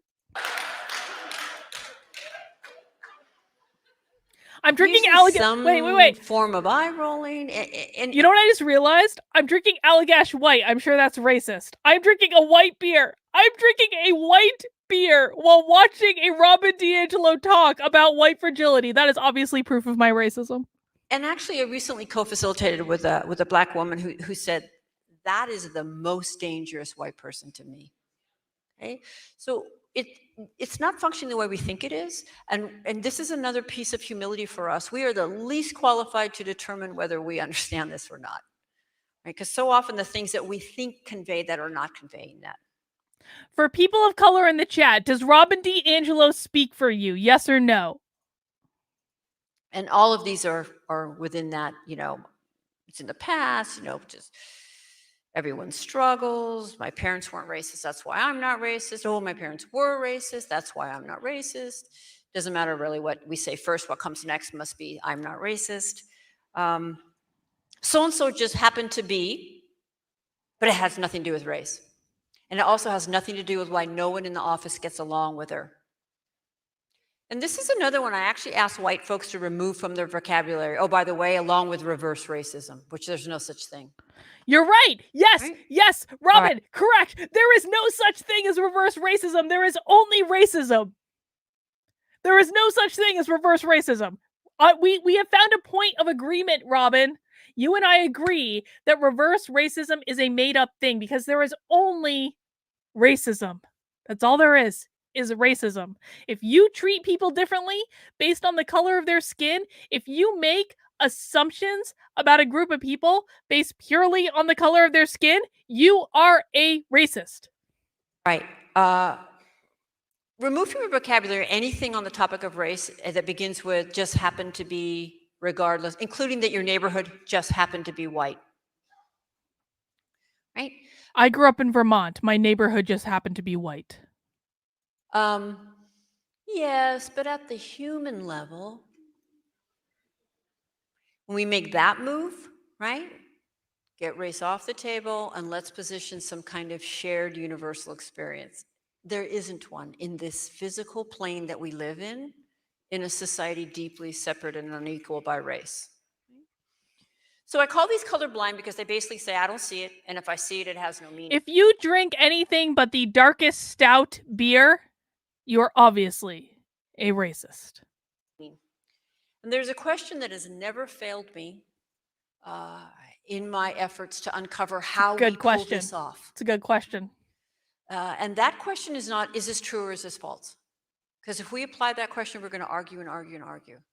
The question that has never failed me is, how do these narratives function in the conversation? How does it function?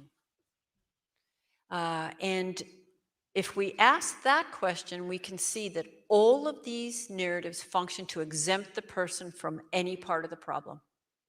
All of them take race off the table. All of them close rather than open the exploration. And in doing that, all of them protect the current racial hierarchy and the white position within it. It doesn't have to be your intention. And I'll just be blunt. I'm not interested in your intention. I'm interested in how this functions. What is the impact of these narratives? It's not about your intention, it is about the impact of your actions. Your intention doesn't matter. It doesn't mean if you didn't intend to be racist. All that matters is your impact. And if you're white, you are inherently racist.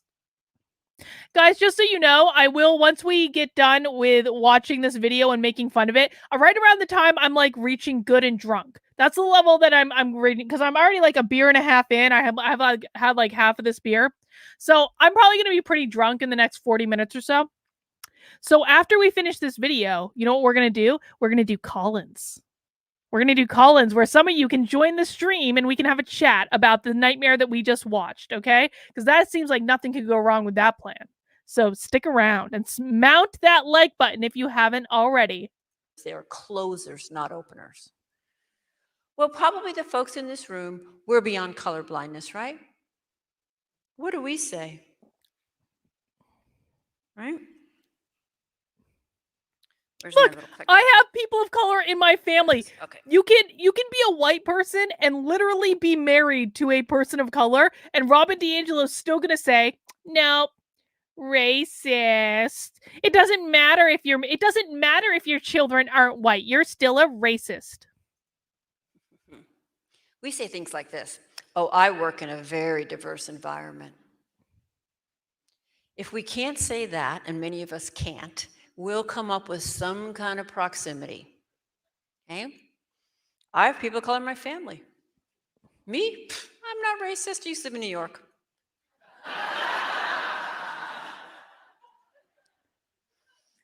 Don't you just love that there is a whole room full of people who are just like, oh my god, it's so funny, this idea that you can be married to a person of color and not be racist. How silly white person. This one will get used interchangeably with, I'm not racist, I'm from Canada.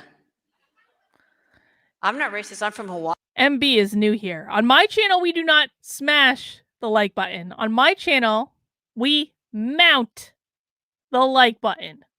That's what we do on this channel. Mounting is an act of empowerment or something. Hawaii. I'm not racist, I'm from Europe. I'm not racist, I was in the military. Apparently there are no racism in any of those places. When I hear that one, I used to live in New York, I was thinking, oh my God, you walked by people of color and didn't lose your shit? Okay. You know, Robin, I'm going to go into town and see if the evil white man will sell me a car. I bet my Oreo money is going to be taken just fine. Best of luck to you, Tech Priest Fisher. So how many of you in a conversation with a white person Mount have heard it. some Mount it version hard. of those narratives right there, those three? Okay. All right. And if we're going to be really honest, we've said some version of these narratives, right? That last one, sociologists actually have a term for it. It's called the inoculation case. I've been near people of color and it stripped me of my racism. You know, Robin thinks that's funny, but apparently Robin doesn't actually have any black friends and didn't know any black people growing up. So she might laugh at this idea, but they're still doing something that she hasn't herself done. I'm just saying. And I want you to notice how often white people invoke proximity as evidence. This is important because it helps reveal what's under the dock. It helps reveal what we think racism is, that we would invoke proximity to show that we're not racist. Do it, Anthony. And I Do need it. to understand what I think racism is. Do it. If I'm going to unpack my role in it, right? So let's do some discourse analysis. Let's think critically about these three narratives. That is actually an SJW thing. You know what's funny is I had an SJW like trolling me on Twitter the other day, and in her I think it was a her in her bio she said I'm a discourse. I analyze discourse, and I was like, okay, you analyze discourse. That sounds like an SJW thing. And then she just said discourse analysis. SJW confirmed. When a white person invokes one of these narratives in a conversation about racism, they're giving you their evidence, right? Racism comes up, I say this is my evidence. In my mind, what's that my evidence of? What do I want to make sure you know? I'm not racist, all right? So, in order to be good at evidence, it must distinguish me from a racist. So apparently a racist cannot do these things, or this wouldn't be good evidence. So a racist cannot work 3 cubicles down from a person of color. Really? Could not have people come in their family, and would find living in New York intolerable, even though I could think of at least one racist that lives in New York. So.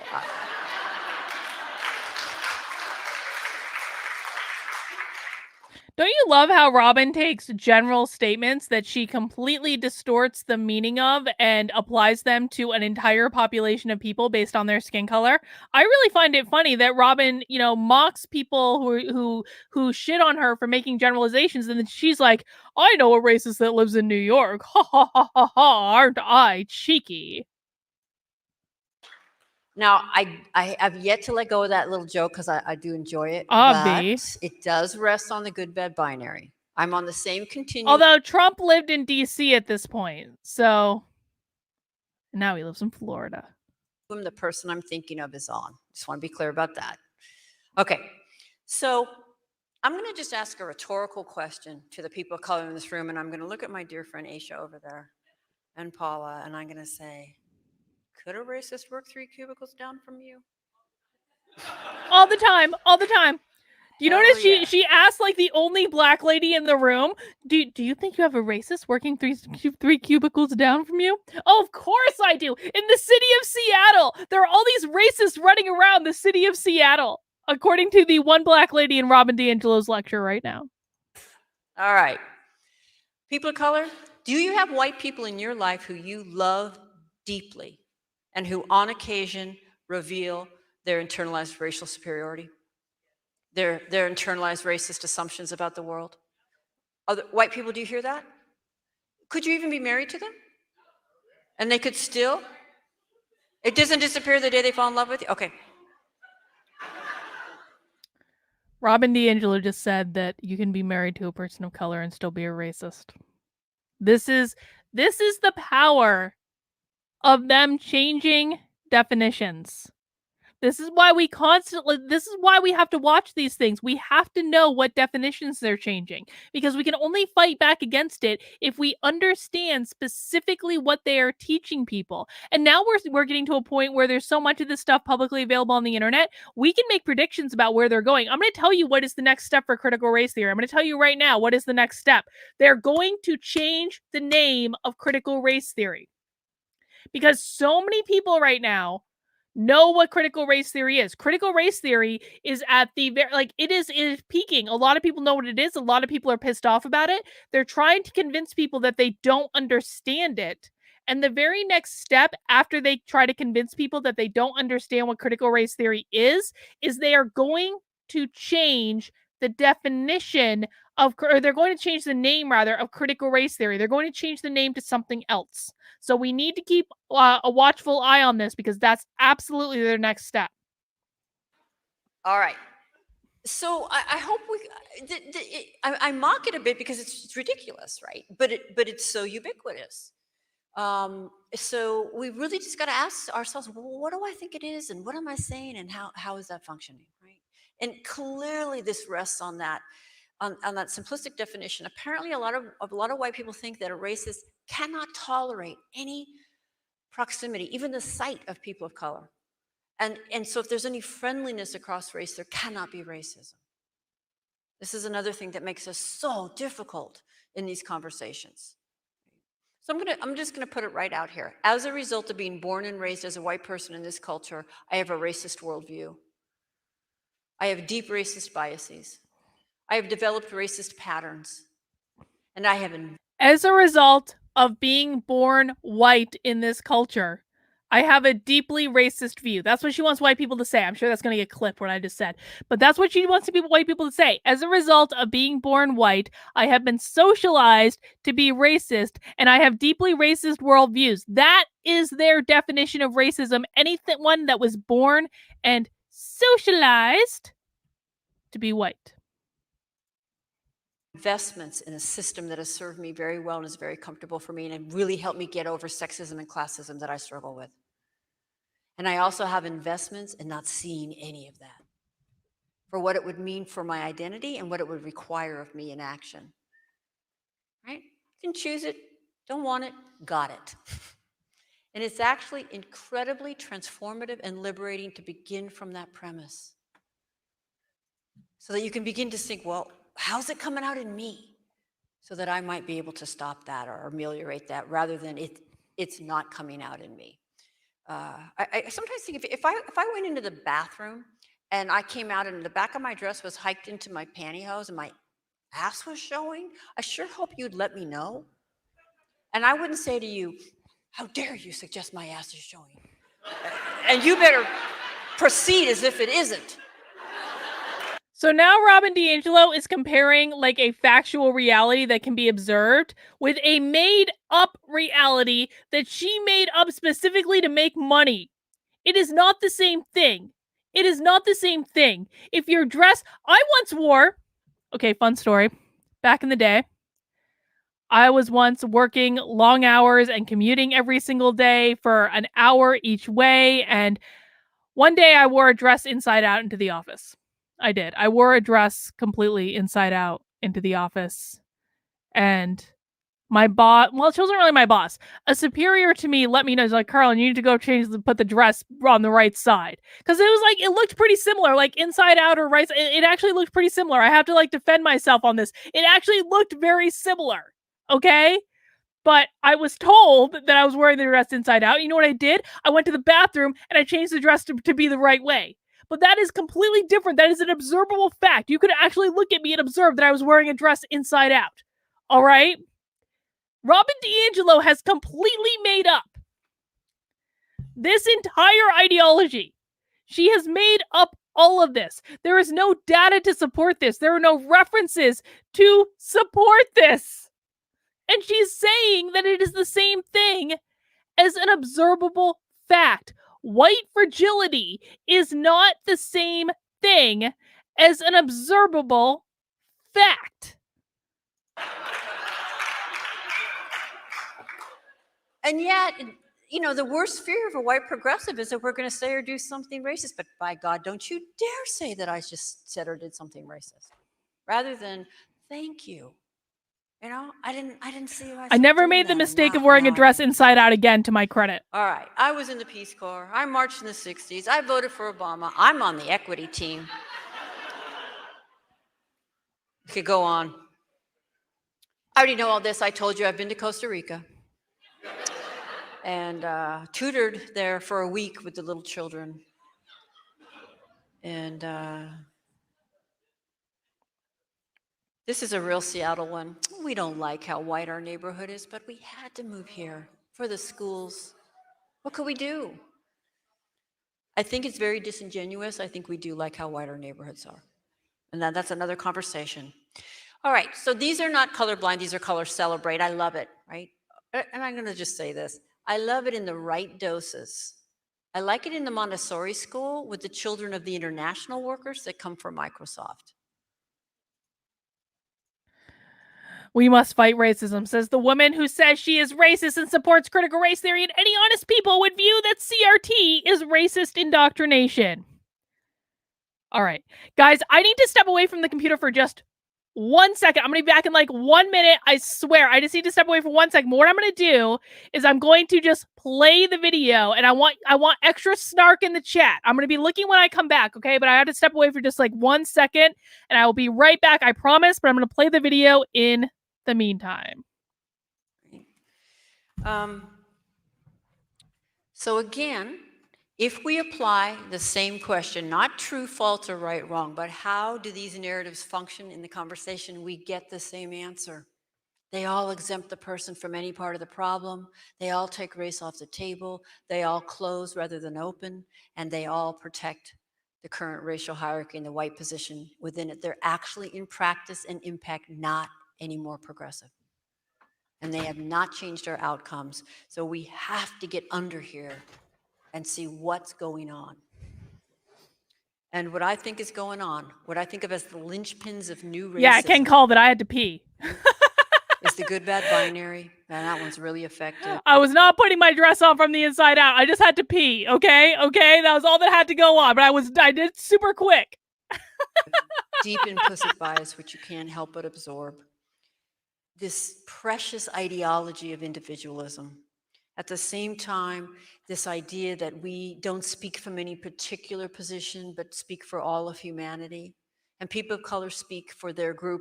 And when we're interested in hearing about that, we'll ask them, but we'll cover everything else. Right? Had to be Any fast. people of color get asked to be on the equity team automatically. Exactly. When I'm it's getting not old. even necessarily. Wait. Okay, so she's talking about being on the equity team. Okay, guys, fun fact. One of the very best things you can do to fight this nonsense is to get on your company's equity team. Get on their diversity team. Make sure that you can be in a position to choose the type of trainings that come into your organization. Because if you have to do this bullshit anyway, you might as well do like the least evil bullshit that you possibly can. Your interest or, okay. Internalized superiority, which you cannot help but have if you are raised white in this culture. And in Fake some level of investment in news. not seeing this. And finally, the power of segregation to hold it all in place. The profound, I think for me, the most profound message of all is that I could call a white neighborhood good. I could call a school filled with all white teachers and white children a good school. That the fundamental message is that there's no inherent value in the perspectives or experiences of people of color. What? So these. Wait, what? Did she just say that she assumes there was no what? Hang on. Don't speak from any particular position, but speak for all of humanity. And people of color speak for their group. And when we're interested in hearing about that, we'll ask them, but we'll cover everything else. Right? Any people of color get asked to be on the equity team automatically when it's not even necessarily your interest or, okay. Internalized superiority, which you cannot help but have if you are raised white in this culture. Internalized superiority, which you cannot help but have if you are raised white in this culture. She says over and over and over again, if you are white, you are racist. That is one of the bedrock foundational attitudes of critical race theory. And don't let anyone try to tell you differently, because you have the queen bee of goddamn critical race theory in pop culture right now telling you out of her own mouth that if you are raised white, you are a racist. And in some level of investment in not seeing this. And finally, the power of segregation to hold it all in place. The profound, I think for me, the most profound message of all is that I could call a white neighborhood good. I could call a school filled with all white teachers and white children a good school. That the fundamental message is that there's no inherent value in the perspectives or experiences of people of color. I am 100% going to clip her saying, there is no inherent value in the perspectives of people of color. That is 100% happening after this. What is this? 49 minutes, 57 seconds? I got you, Robin.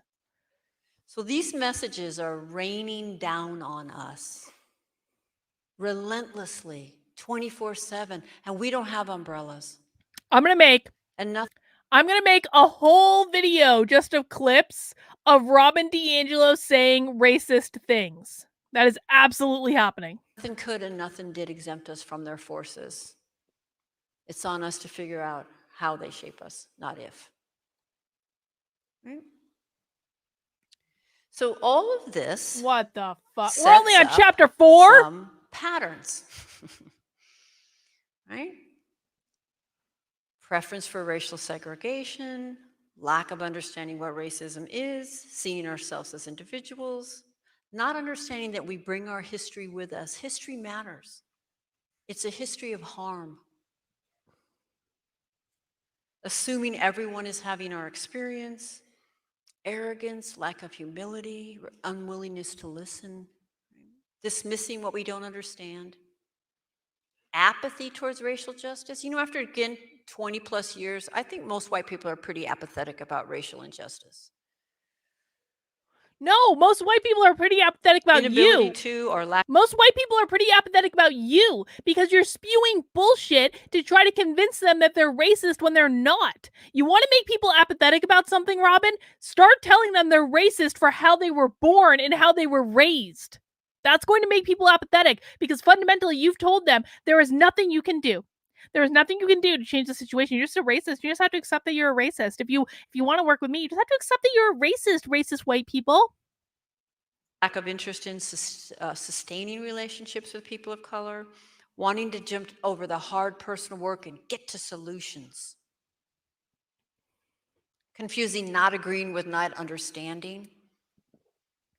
Is it possible that you're not actually informed enough to disagree? No. Have you ever had somebody say, no, you misunderstood? No, you misunderstood. I have watched thousands of hours of these trainings. I literally do a show every Friday at 3 p.m. on my channel on YouTube and Odyssey and Rockfin live. I literally do a show every Friday at 3 p.m. where we watch one of these trainings. Don't tell me I'm uninformed, Robin. I know exactly what you're saying. I'm watching you right now. She has one Kool-Aid drink from Jonestown. Good. What if the person understood you perfectly? In fact, they even understood what you meant, and you don't understand how what you meant comes from a racist framework.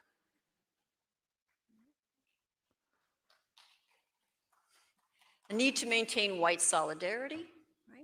That's the unspoken agreement amongst white people that we'll keep each other comfortable around our racism. I can guarantee you I don't want to maintain any solidarity with Robin Saving DiAngelo. face. I always like to say, when I do a caucus group or something. Guys, if you are white, this is only a question for the white people now. I guess no, I guess that's not true. I guess that's not true. I'm gonna retract that because I don't want to be racist. I want to include everyone. We want to have an inclusive chat. If you would like to maintain solidarity with Robin DiAngelo, please type Y into the chat. If you want solidarity with Robin DiAngelo, type Y. If you do not want solidarity with Robin DiAngelo, type N. Okay? Y for solidarity with Robin, N for not solidarity with Robin. And the white people are afraid I might think they're racist. I think you're racist. I do.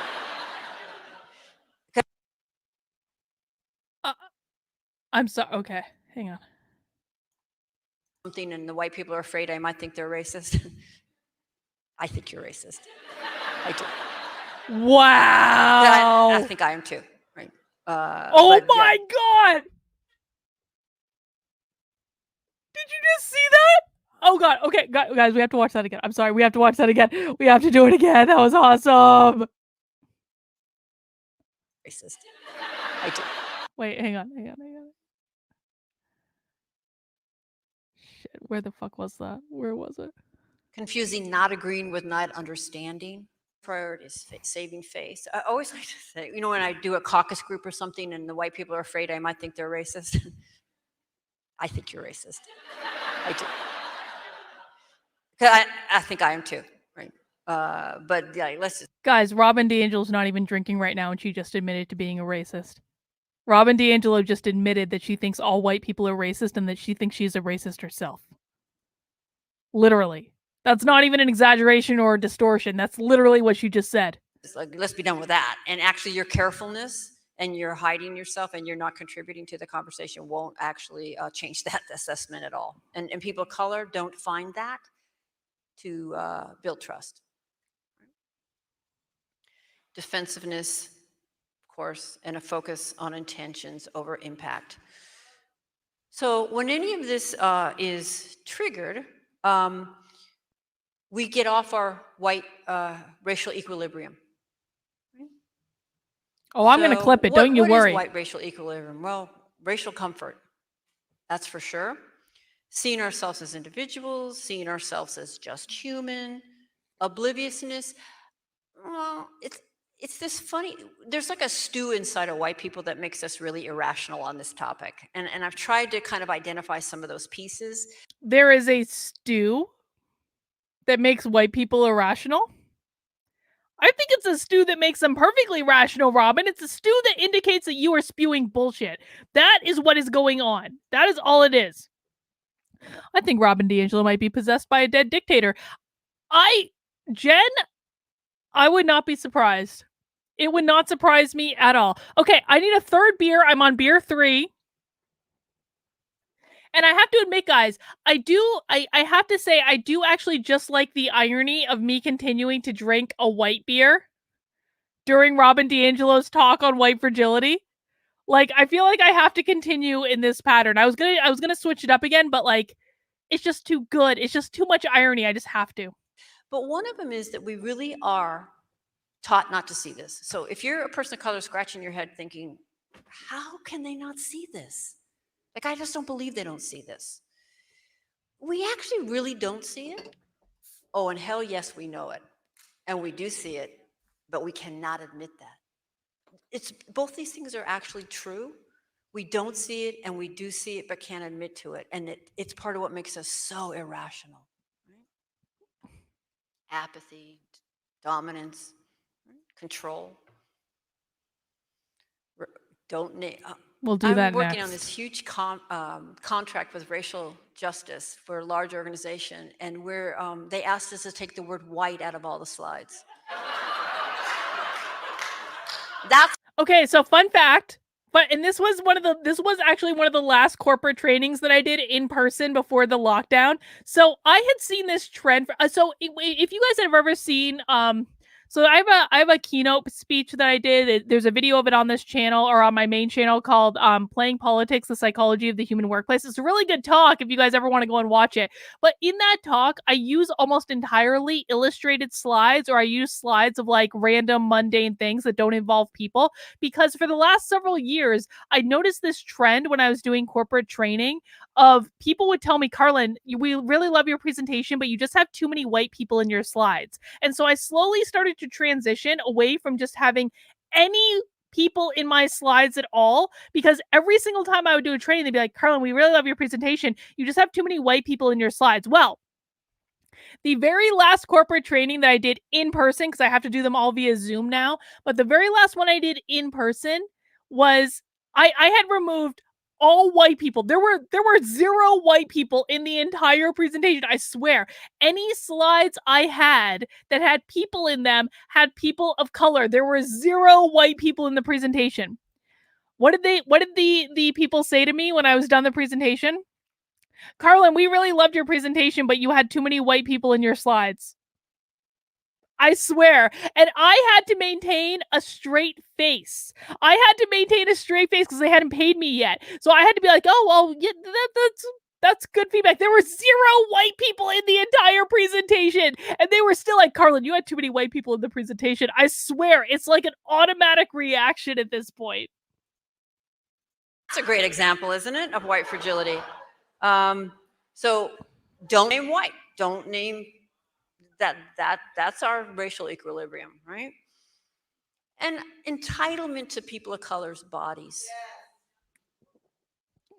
Resma Menakem talks about, it's really been only in the last couple of decades that people of color have had dominion over their own bodies. It's only been in the last couple of decades, in the last 20 years, that people of color have had dominion over their own bodies. I'm sorry, did the Civil Rights Act of 1964 not happen? Michelle says, so, like in fiction, where the protagonists team up with a villain to fight other villains, do they think we need to hire a racist to fight racism? Because only racists know how to fight. Yeah, that seems to be what they think. I swear. And so entitlement to people of color's bodies comes out in lots of ways, right? From just violating the space, to touching the bodies, to expecting you to carry the emotional burden of race, all of that. But you want to know, for me, like a really great example of the white fragility triggered when my entitlement or white entitlement to Black bodies is a man quietly, solemnly, and respectfully going on one knee.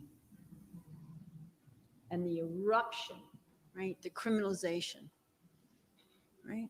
The fuck is happening right now? The Oh! great example of white fragility, and it connected to this last. Is she saying that people being upset at Colin Kaepernick is racist? That's what she's saying, right? Is like Colin Kaepernick was just taking a knee, and that's all he was doing, and people erupted because they couldn't stand to see a black man take a knee. That's what she's saying, right? I'm pretty sure that's what she's saying. Yeah. Okay. Last bullet here is the eruption of umbrage and criminalization when a black man simply went down on one knee respectfully. Talking about Colin Kaepernick. What an example. Yes, Colin Kaepernick. Stunning and brave. Stunning and brave, So, Colin. Stunning and brave. What interrupts our Snaps for racial Colin. equilibrium? Snaps. Well, if you challenge objectivity, if you talk openly about race, if you challenge white entitlement to racial comfort, if you challenge to the expectation that people of color will serve us and do our work for us, if you break with white solidarity, you challenge white racial innocence, right? Oh, and by the way, you can download all this on handouts from my website. No kidding. Oh my God, I'm totally going to clip that. I'm going to clip Robin DiAngelo saying a bunch of racist shit from this presentation. And the very last clip that I'm going to edit in is going to be Robin DiAngelo saying, oh, by the way, you can download this on handouts from my website. No one steal my idea before this is done. Oh, wait a minute. And it's in the book. It's in the book. You get better. Challenge individualism, challenge to meritocracy, challenge to white authority. All right. I'm Challenge to downloading this white presentation right now. centrality, challenge to universalism, right? Suggesting that maybe, in fact, we don't speak for all of humanity. We speak from a particular perspective, and it's deeply limited. Okay? So this leads to white fragility. Oh we actually my have the poster God. boy for white fragility right here in the front row. Because I'm married to him and I made him pose in the kitchen. That's her husband? She put her husband in her presentation. Okay, poll. How many people, I know, I'm going to ask a question that I know you don't want to think about, okay? I'm going to preface this. I know you don't want to think about this question, but we're going to ask this question because I'm already 2 beers in. If you think that Robin DiAngelo and her husband ever have sex, put Y into the chat. If you think that Robin DiAngelo and her husband do not ever have sex ever, put N into the chat. That is probably And he's correct. like, everyone's going to think I'm an asshole now. And I'm like, Yes, yeah, they are. yes, we do. Yes, we do. Yes, we do. Yeah, we do. Yeah, it's Open true. the dictionary, look up white fragility. They're going to see your picture. Okay, so back to something more serious. Sorry. Wow. I couldn't resist. Can you imagine? Being married to someone and accusing them of white fucking fragility? Oh my God. To Robin DiAngelo's husband, you deserve better. I'm sorry. I'm sorry you found yourself in this position. I'm sure she was once a lovely person when you met her. I'm sure she hadn't gotten sucked into any of this and she was normal, but you deserve better. There is a woman out there that will love you and not make you a poster child for racism. God. So when all of this insular, coddled environment builds an inability to bear witness, inability to have capacity to hold the discomfort. I've been thinking lately that part of what it means to be white is to never. I feel like we all need to start a rescue strategy for Robin DiAngelo's husband right now. We need to start a plan to get him. Robin DiAngelo's husband, we can help you. Reach out to me. Call me. Call me. We can help you get out of this situation. I'm so sorry that you're in this situation. Never have to bear witness. Don't to point the out their pain of racism hypocrisy, on people of color. TPS. And never having to bear witness to the Me pain neither, I've caused to people Ashley. of color. Never having to be accountable to that pain, right? And all the ways that I push off accountability, right? And so when I thought of this term, white fragility, the fragility part, we're fragile in that we can barely tolerate the slightest challenge, right? I mean, I'll show you my emails. Just the suggestion that being white has meaning will set us off. But there's a continuum. And so we're fragile in that way, but it's not fragile at all in its impact. It's really effective, right? I need you to stop. I need to get back into my position and my entitlement and my comfort, and I will do what I need to do to get you to stop. And I think that white fragility functions as a kind of white racial bullying. We make it so miserable for people of color to talk to us about their experiences, to call us in, that most of the time they don't, because it's not worth getting punished more. I need to add call in to the bingo card. And trust me, they take home so much of it because it so rarely goes well. Right, and I'm just ask a rhetorical question. Yeah. Why did Robin marry why did Robin marry a person of color? I think it is very racist of Robin to have married a white man. I think that is just proof of her inherent white fragility that she married a white man. Color in the room. How often have you tried to talk to white people about our inevitable and often racist behaviors, and have that go well for you? Okay, I mean, literally, like not even once, right? And so it. Just a reminder that Robin DiAngelo would normally make around $25,000 for this talk. That is not a lie. That is not made up. That is not an exaggeration. Robin DiAngelo would normally make around $25,000 minimally for this talk. $25,000 was the entire annual salary that I made in my first job. Robin DiAngelo would normally make minimally $25,000 for this talk.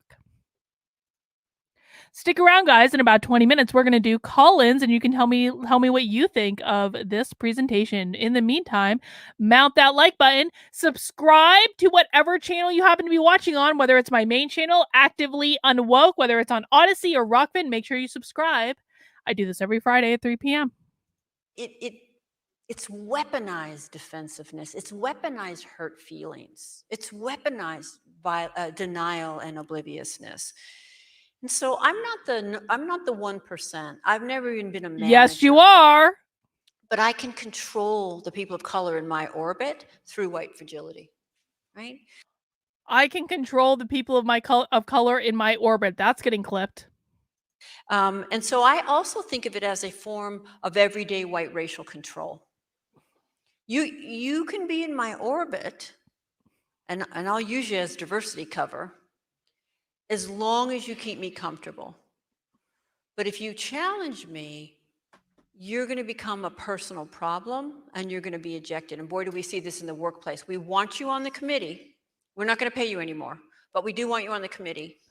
Dude, being on committees is part of being an employee. It's called other duties as assigned. It is in literally every job description. Guess what, Robin? White people have other duties as assigned too. It is in almost every job description on the planet. You don't get paid anymore when you're doing something that is included in your fucking job description. As long as you don't actually do what we asked you to be on the committee to do, right? All right. Thank you, Ben. Oh, I got to read a piece from 112.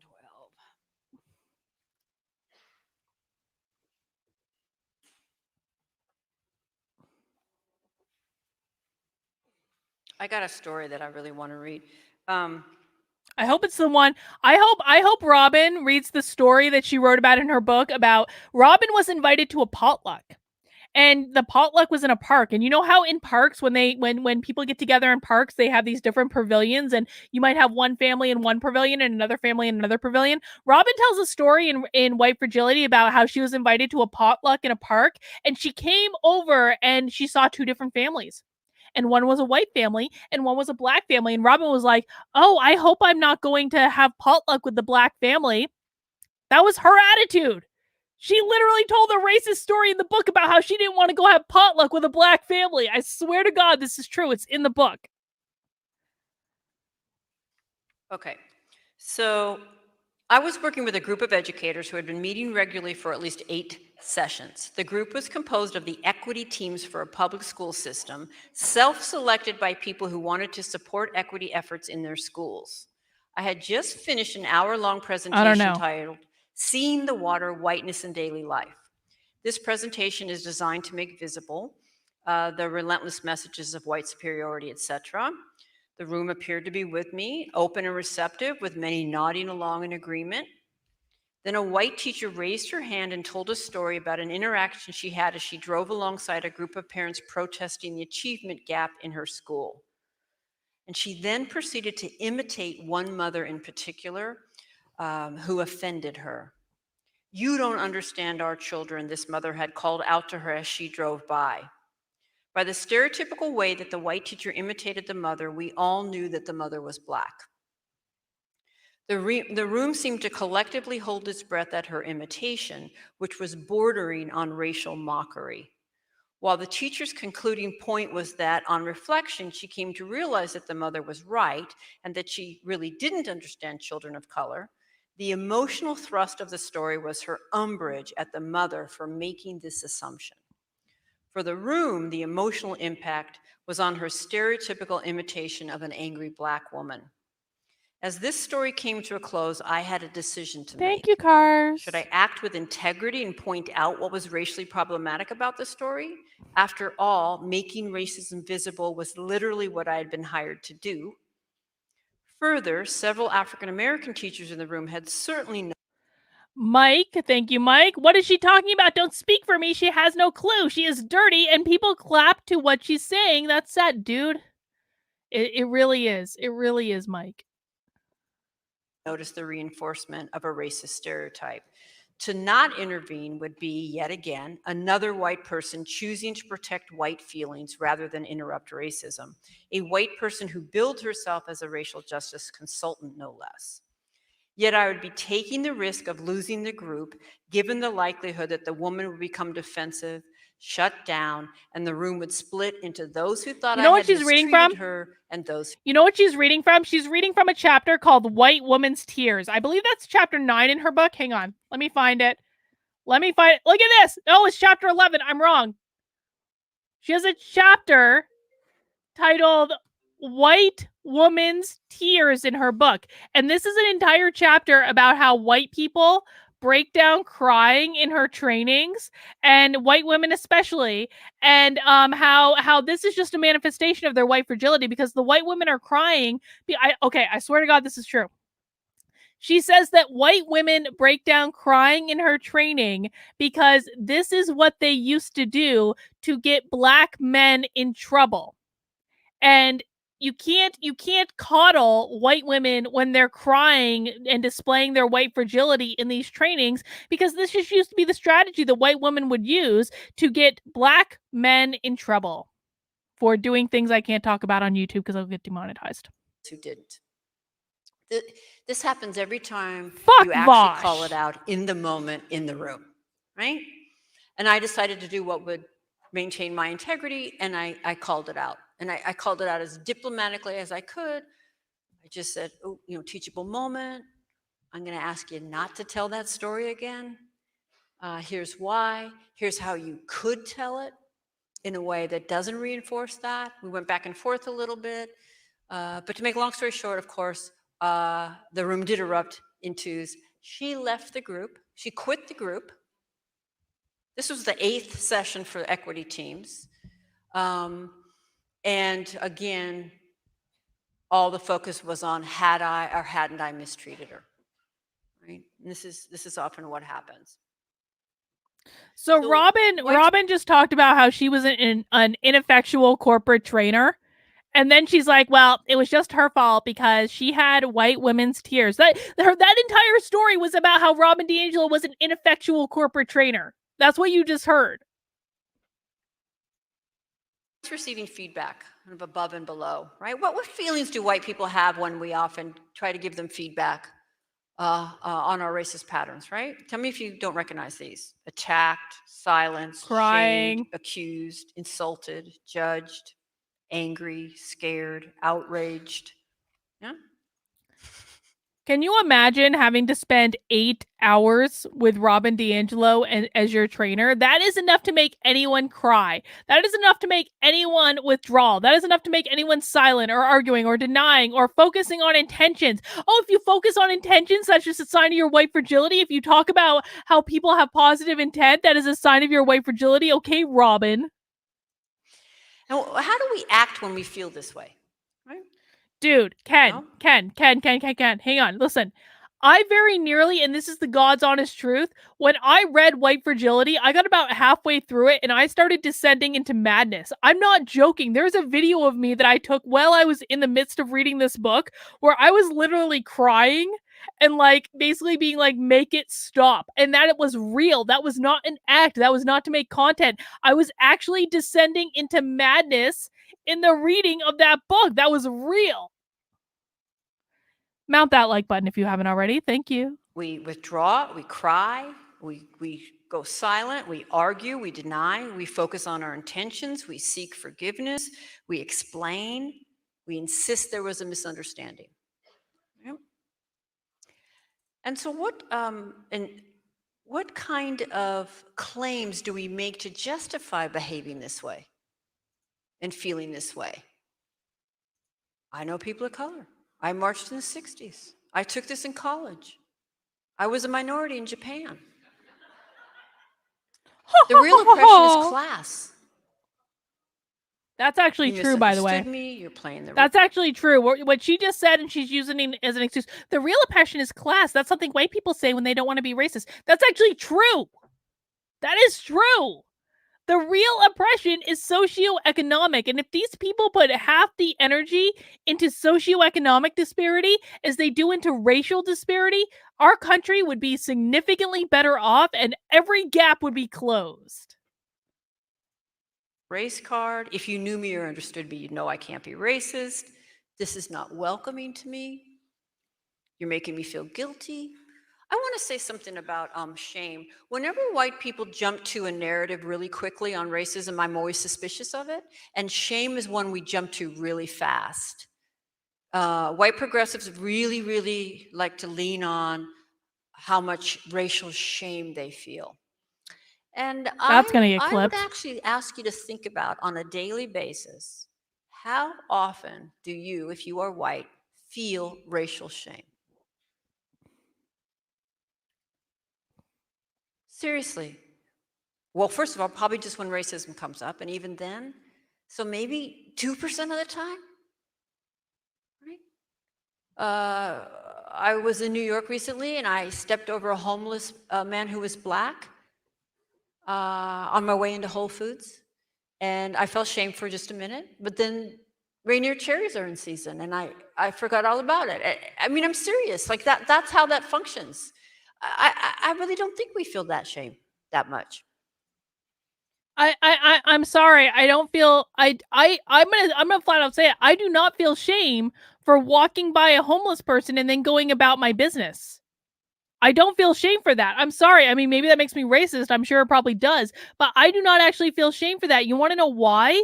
Because everyone has different experiences in life. Everyone makes different decisions that lead them to the place they are in life. And it is not my fault that someone else is homeless. It is not my fault. It is not my doing. And it doesn't negate the fact that I need to shop for groceries. But even if we do, then you have to ask yourself, how is it functioning? What does it do for you? What is the cultural capital that you get from that? And if you can't answer that it's somehow moving you forward in your anti-racist efforts, then you're going to have to get through it, right? Okay. It's just one little innocent thing. Some people find offense, you hurt my feelings, this is political correctness, I don't feel safe. I'll just really quickly say the word safe coming out of the mouths of white people on topic of racism is illegitimate.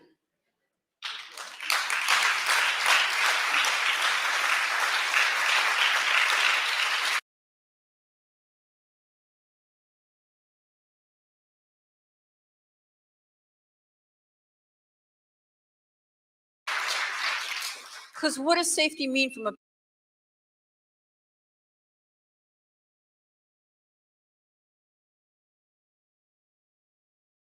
position of social, historical, institutional, cultural power and privilege? No, it's generally we don't feel comfortable. But that doesn't have as much cultural capital. It's not as precious. Problem is your tone. And I know what it is to be oppressed. Adrian said I was just if we muted. Think about the doc, right? I muted myself accidentally, and I made a comment. I was basically mocking her. That's all it was. I was mocking her. That was all it was. I said something like, "Robin, you are so stunning and brave for something or other." I don't even remember. It wasn't that funny. I'm sorry. That was my bad. I muted myself. Sorry. The feelings, the behaviors, It's the beer. the claims. What could be the underlying assumptions that would lead us to make these claims, right? Well, as a white person, I will be the judge of whether racism has occurred. I unmuted myself. I'm back. My learning's finished. I know all I need to know. Racism can only be intentional, not having intended. I muted myself. That means I'm not racist anymore, right? I muted myself. I literally, hang on. I literally silenced myself. That means I've defeated my own racism, right? You can't experience racial privilege. If I'm a good person, I can't be racist. My unexamined perspective is equal to an informed one.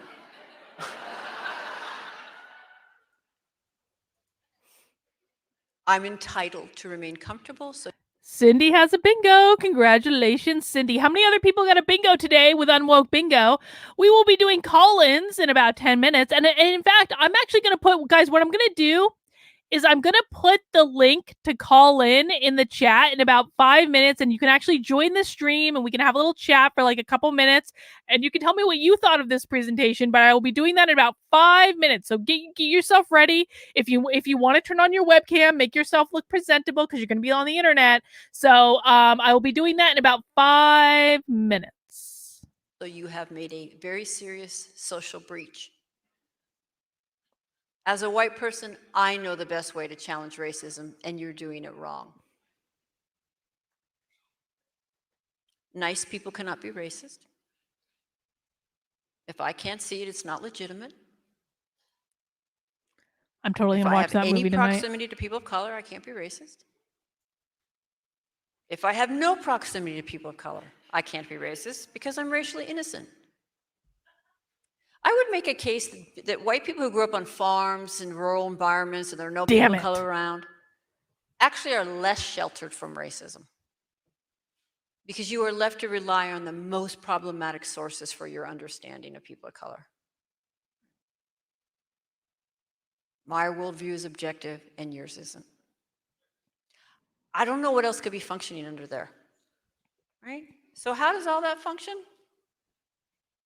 Maintains whites. All right, I'm going to take another quick bathroom break before we do call-ins, but I'm going to leave the video playing and I will be right back. And you guys know I was quick last time. I was like under a minute last time. I'll be right back. I'm going to leave the video playing and then we're going to do some call-ins. Solidarity closes off self-reflection, minimizes, silences the discussion, makes white people the victims, protects a limited worldview, takes race off the table, focuses on the messenger, not the message, rallies more resources to white people, protects racism.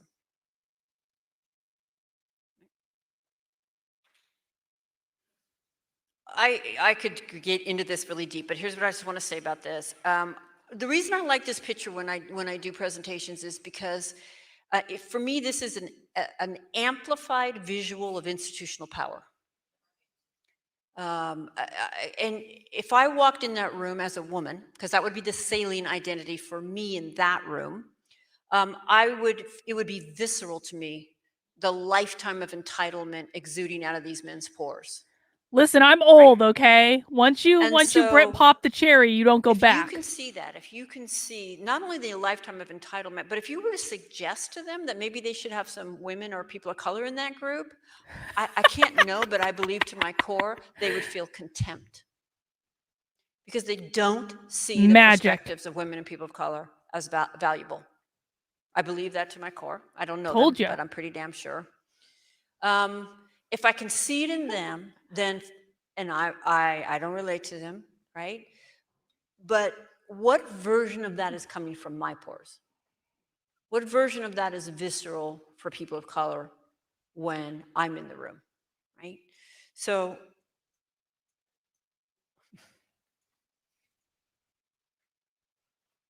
women of color, you want to be the one that goes in there and helps those white women see their racism? Does that sound good? All by yourself? They need some diversity. All right.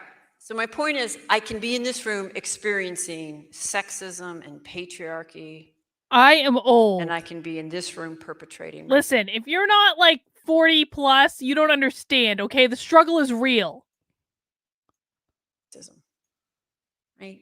White women don't actually land any more softly on people of color. And I think when we don't back people of color, the betrayal and the hurt is deeper. Because we have a potential way in, and we use it often as a way out. If you don't think I'm an angry feminist, ask the poster boy for white fragility over here. If you don't think I'm an angry feminist, just ask my husband. That poor guy. That poor guy. Can someone please find out what the name of Robin DiAngelo's husband is? But our resentment about sexism can cause us to not back people of color and actually collude with the benefits of whiteness to get a little bit ahead, right? Okay.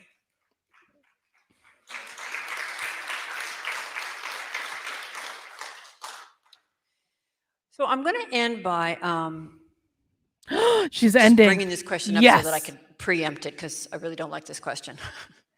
And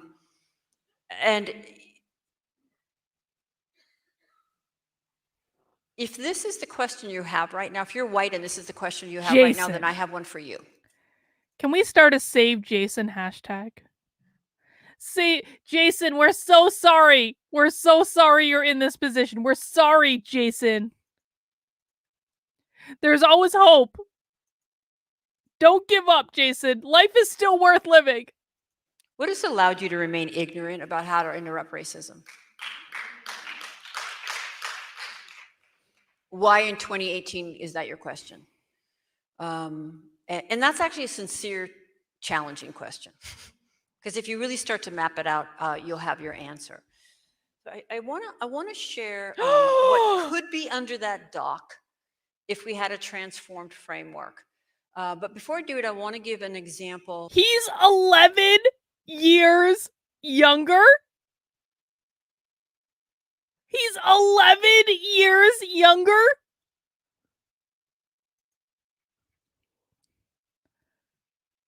I have so many thoughts about this. I really do. I have so many thoughts about how Jason probably just needed an irrational... Okay, let me just say this. I have so many thoughts about the relationship that Jason has with his mother. And Jason, I'm so sorry. I'm so sorry that this was your experience in this lifetime.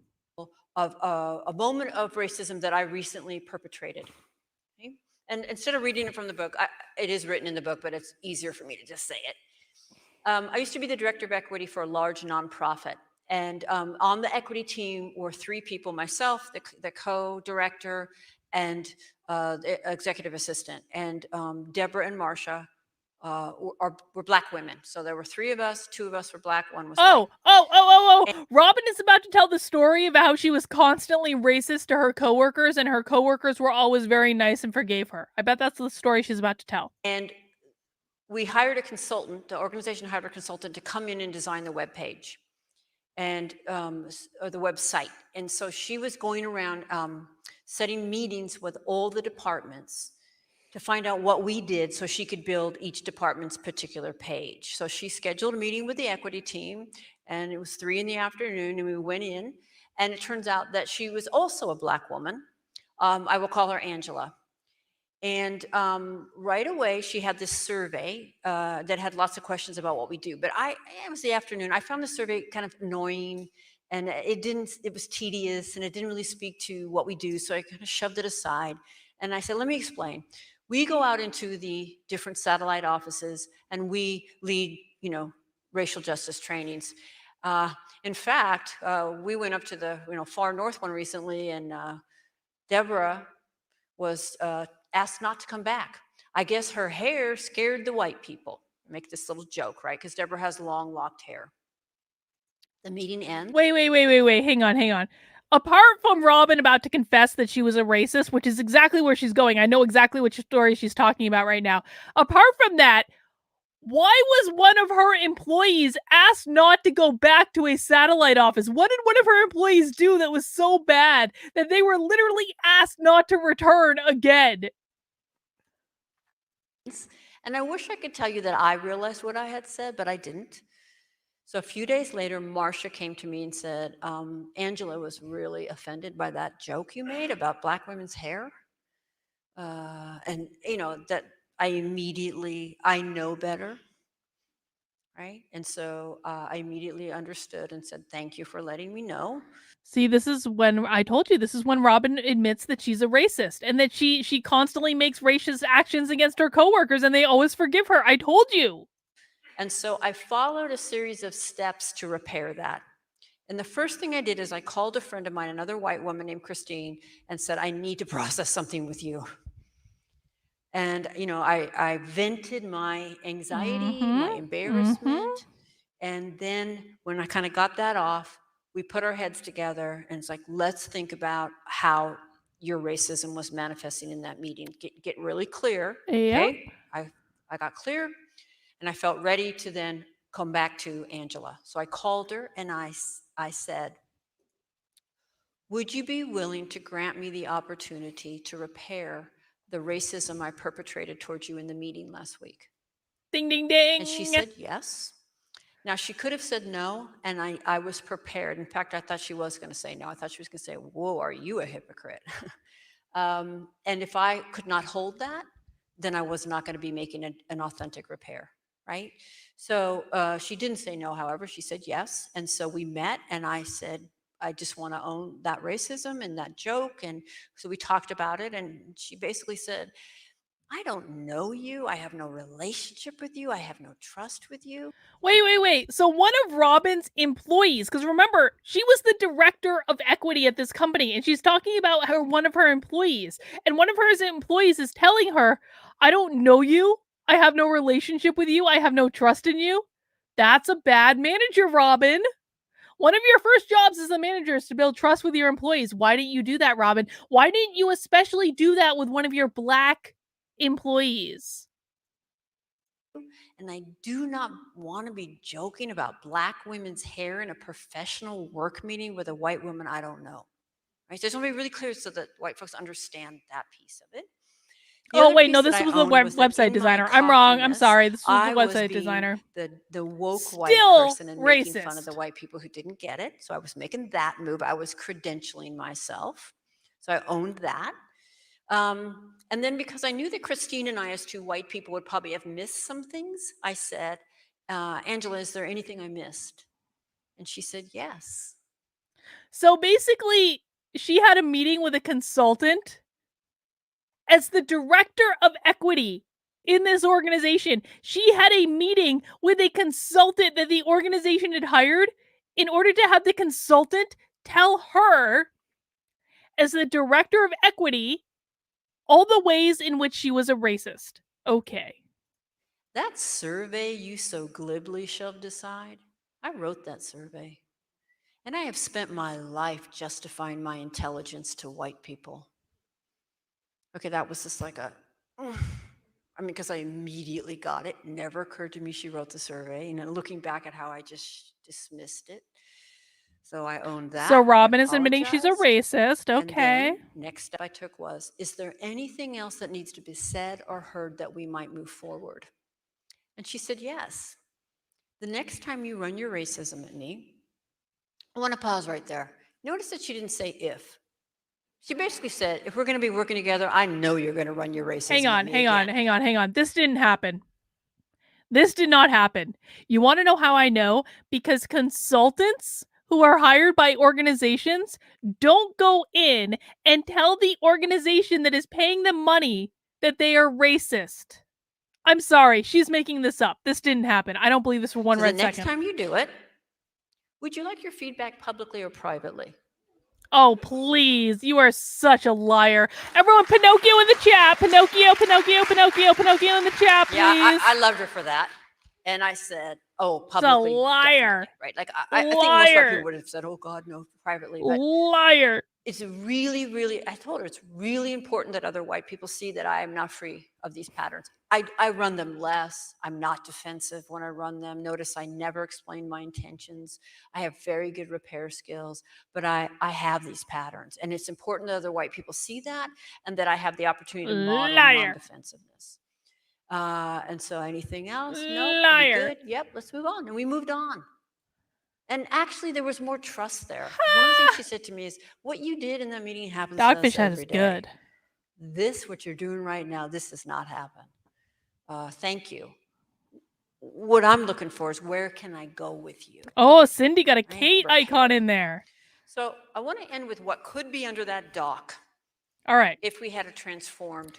Guys, here's what we're going to do, because we're wrapping up this presentation, and what I want to do next is I want to take some call-ins, which means that you get to come on the stream and we get to have a little chat about what we just watched. I want to hear your opinion. I've just started doing these. I'm blatantly stealing the idea from Gothics because I had such a good experience with doing call-ins on the after party for the debate we had the other day that I saw it was such a cool idea. I want to implement it. So what I'm going to do is I'm going to put the link to join into the chat. Now, only 10 people can join at one time, and I'm not sure how many I'm going to take, but I'm just going to put it into the chat, and we're going to see how it goes. And you can join the stream. You don't have to turn on your camera on. I definitely prefer if you do, but you don't have to. And we can have a little chat about what you saw in this presentation. So I'm going to put the link in the chat right now, and then you can join, and we'll finish up the presentation while people are joining. All right, ready? Go. Frame, because we can't get where we need to go from where we are right now. Right? Being good or bad is not relevant. Right? Racism is a multi-layered system infused in everything. Whites have blinders on racism. I have blinders on racism. Racism is complex. I don't have to understand it in order for it to be valid. White comfort maintains the racial status quo. I hope you're not you're noting the timestamps of the clips you want. No, I'm not. I'm making a mental kind of catalog, but don't worry. I've got it under control. Comfort is necessary and important. I must not confuse comfort with safety. I am safe in discussions of race. The antidote to guilt is action. I bring my group's history with me. History matters. I might see myself as just an individual. Guys, I've pinned the link to join to the top of both YouTube channels if you want to come and join to do a call-in. The question is not if, but how. Nothing exempts me from the forces of racism.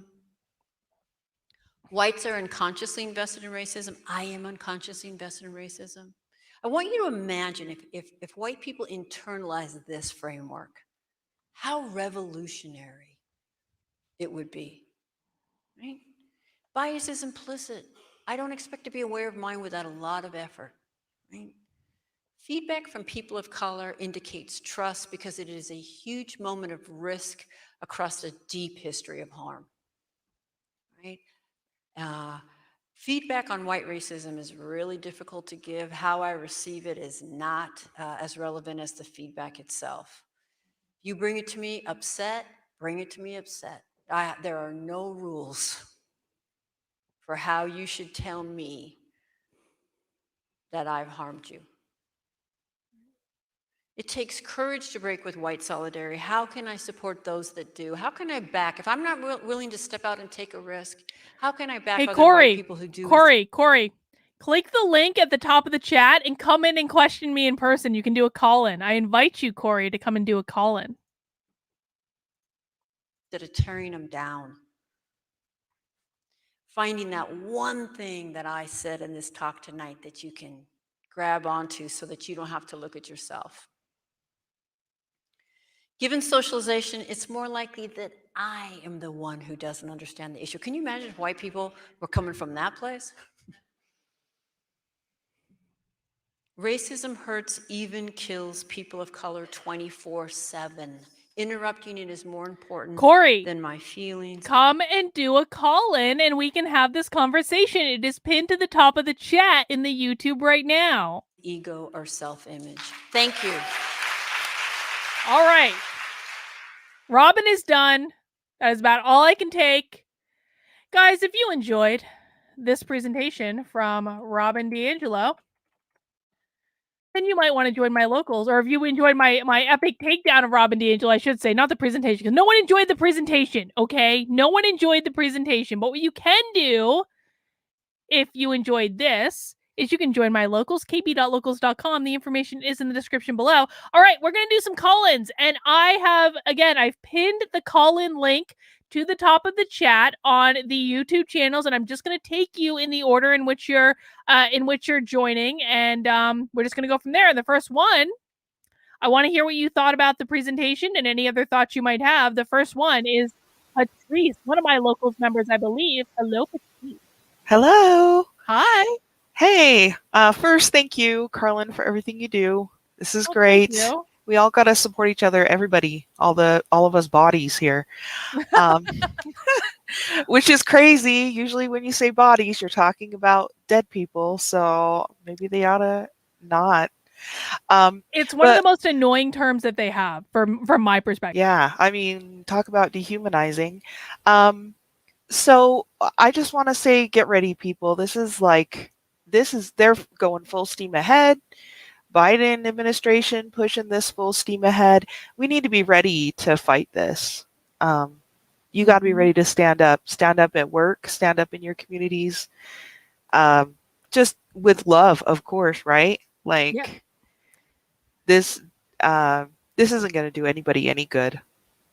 Absolutely. I agree with you that we have to do it with love, or we have to understand that that's the place that we're coming from, because the thing of it is like, sometimes we have to be a little bit aggressive in this fight. Sometimes we have to play their game and we have to play by their rules, but we're doing it because we have principles. And I do think that it's important not just to backlash against this stuff, but in order to do it to achieve principles that we want, like free speech, free exchange of ideas, the free market of ideas, being able to dissent to ideas we disagree with, things like that.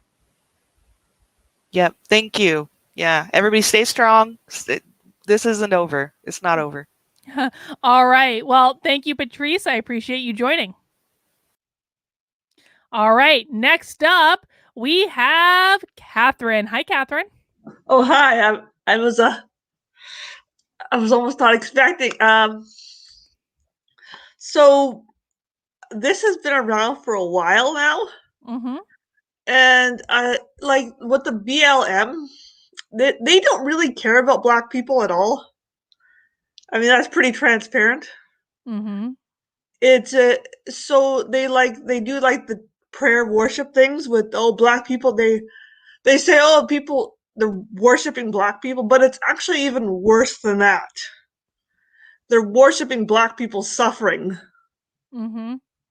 I agree with you. I mean, I think that you're bringing up a really good point, which is the god of critical race theory is racism. Mm-hmm. They're not trying to solve racism. If they solved racism, their entire movement would be over. Mm-hmm. Yeah. So, and like, especially the women, what it is that what they want is to maintain their hegemony. Mm-hmm. And so it's not like they're like with like, what was his, George Floyd? Mm-hmm. They say, George Floyd was, a martyr. No, in actual fact, he was more like a Paschal sacrifice. Mm-hmm. And he's a sacrifice to their hegemony. Yep. I mean, in that whole thing, it wasn't really about George Floyd. George Floyd was nothing more than an opportunity. They took advantage of a tragedy, and I do think it was a legitimate tragedy. And we can argue about whether or not he overdosed or what happened, and that's a perfectly fair discussion. But it was a tragedy. It was, and they took advantage of it to forward their political movement. So yeah, that's it. Yeah, they want, and then of course there's the owner of the CEO, I guess, of BLM. She's like bought like 5 houses with the money sent to her. That's very true. I actually don't think she's the CEO anymore. I think that she was ousted, but no, it's absolutely true that these people were not collecting all that money for altruistic reasons at all. But at the end of the day, critical race theory, and I said this in the discussion, but we've been going for almost 3 hours at this point. Critical race theory is not about race. It's only about power. It's not about fixing racism or creating more fairness or justice. It's only about power. That's it. That's, well, you did improve the life of one Black woman, One. Yeah, I guess. All right, Catherine. Well, thank you for joining the stream. I appreciate it. You're welcome. See you. Thank you. Have a good one. Bye. Bye. All right. Next up, Ken was here a second ago. Ken, I don't know what happened to Ken, but if he comes back, I will add him at that point. In the meantime, hi, Golden Pine. How are you? Hey, yeah, I'm doing good. I was just kind of I was thinking about, I wasn't even aware of how much, she was wondering about how guilty she felt herself to be. I'd heard about her before about her being, viewing herself as racist, but I didn't know it to that extent. Oh yeah, no, I mean it is actually legit that Robin DiAngelo does actually think of herself as a racist. She says it all the time, and even like she tells more racist stories in the book even than what she told on here. Yeah, I mean, even I have like some liberal friends or family members, and I hear them at a party, and they come out, at a birthday party, we're giving them free food, and they come out, and he says, "Oh, well, you only hold that opinion because you're white privilege." And the guy himself doesn't have a job. He's just out of college, white. Where's his privilege? Exactly. I mean, and like we all come from different circumstances in life. And I don't think that it's unfair to say that, white people don't necessarily listen, I am not marginalized for being white. I'm not. And I think that a lot of people are maybe taking the whole backlash to this a little bit too far, where like I'm not a victim for being white. I don't think anyone's a victim for being white. I think white people generally have it pretty good, especially if they live in the United States.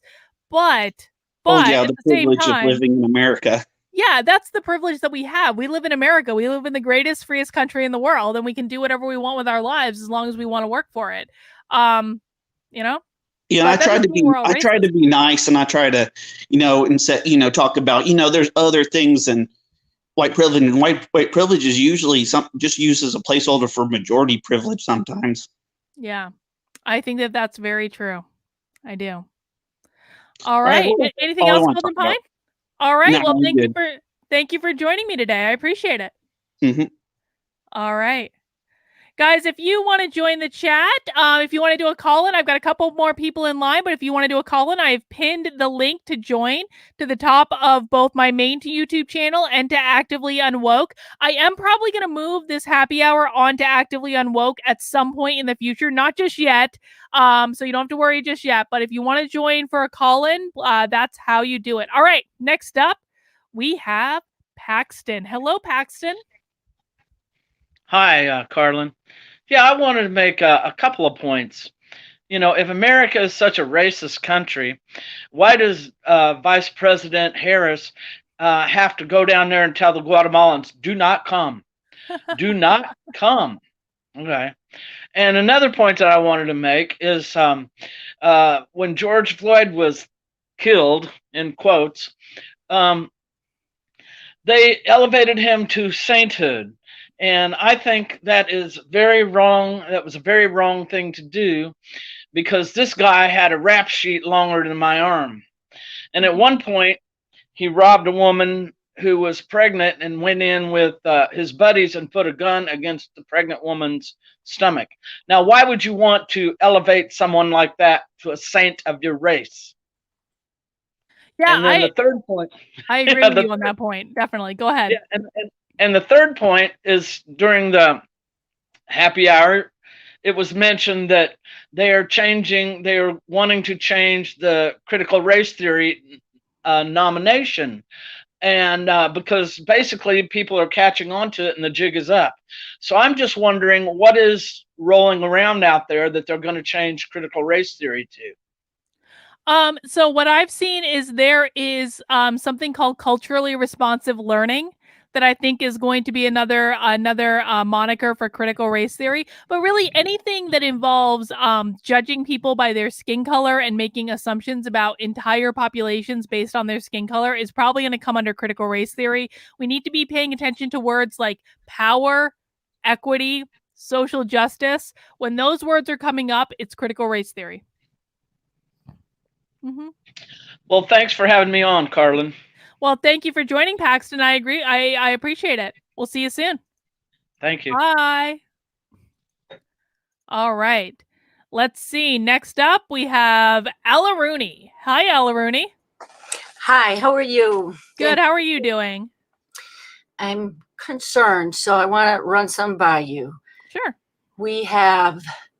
All right, there's a loud noise out at night and your emotions go crazy. There's a robber, there's a bear, and your brain has to go out and say, see, nothing's here.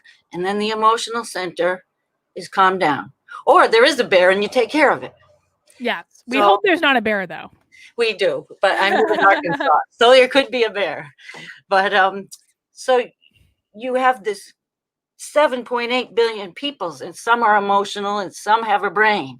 And then the healthy ones have both. So we're dealing with a faction that only has an emotional center, and they use every logical fallacy in the book, but no one taught anyone what a logical fallacy was.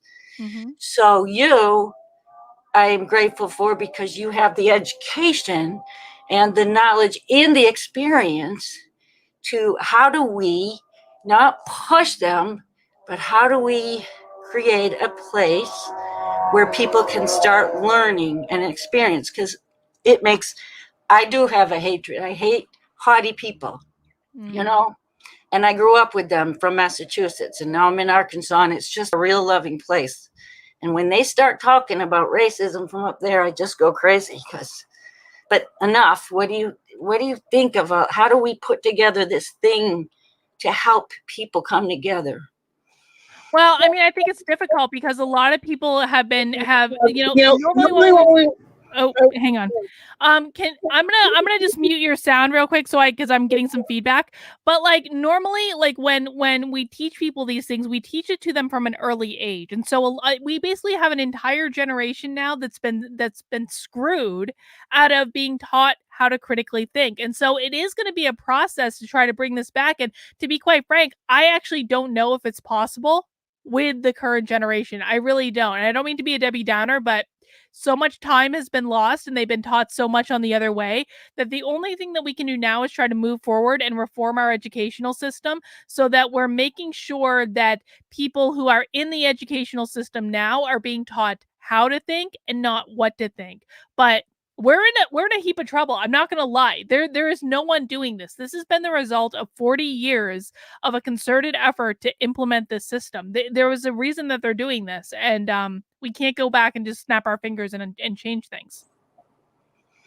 Sadly. I just want you to know I have 6 kids, and they are good kids, and they were raised in an environment where I drove the school nuts, because every time I filled out their paperwork and it said race, I checked other and I put human. And I've done that my whole life, and I've encouraged everybody else to do that. So we're ready to join in moving forward with a love movement, and not love like the emotional thing, like a real concern to bring us together. So thank you for your time, and keep on. Don't get depressed and go into the black hole.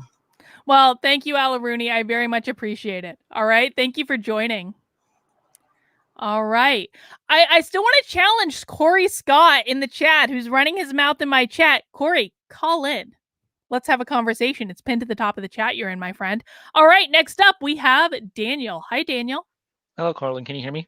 Yeah, I can. What's up? All right. So I remember way back when I was doing my undergrad in Russian, and it was a film class between the Soviet-style films, and we discussed a poem was small children should not go to Africa. And it basically states that there's monsters, witch doctors, alligators, gorillas, and it's very dangerous over there. But the funny thing is these students that never really gone anywhere else besides stay in the States, I explained to them that the cultural aspect of being white doesn't really pan out, because if you tell a British person that they're French or a French person that they're British, they'll basically laugh in your face. So, I mean, the whole amalgamation of trying to bunch all white people into one group doesn't work out. So, I mean, in itself, she was just talking circles and being what's the word? Fallacial, in a sense. Mm-hmm. So, I mean, it was big. She was just circle jerking the whole crowd, basically. And my question is what's the racial breakdown of her crowd? I mean, to understand, that's another question, even though it said Seattle. So that's a bigger question to ask. Yeah, Robin DiAngelo almost exclusively speaks to white people. And in fact, like I think I said this at the beginning, but her forthcoming book that is coming out, I think relatively soon, it's a book about how liberal white people aren't doing enough to fight racism. So her crowd is white people. It's guilt tripping white people. And she knows that. She knows exactly where her bread is buttered. Yeah, I mean, it's sad to see that she hasn't incorporated or has like either other keynote speakers come on and speak before her that are people of color. I mean, that's actually a really good point. She could be elevating more people of color. And frankly, she should be, because she's made a lot of money off of this industry that is entirely built on teaching people they're racist. Well, other than that, those are my points that I had. I'm a local supporter, but keep up the good work. Thank you, Daniel. I appreciate that, and I appreciate your support on locals. We'll see you soon. All right. Bye. Bye. All right. This is going great. Okay, Mark. Mark, you're up. Hi, can you hear me? Yeah, you're good. Yes, no, 1 second. Hi, see me There there? you are. Yeah, you're good. Hi, how are you doing today? Good. How are you doing? I'm all right, I'm all right. I just find it very, very astonishing that people get paid, according to you, thousands of dollars to spew that kind of nonsense in universities. That's astounding to me. Very astounding. Oh, yeah. I mean, and that's all of corporate training too. Like, I mean, my base day rate for corporate training is $12,500 a day. Okay. And that's, I mean, that's not, and I make not close to what Robin DiAngelo does. So that's base corporate training in general.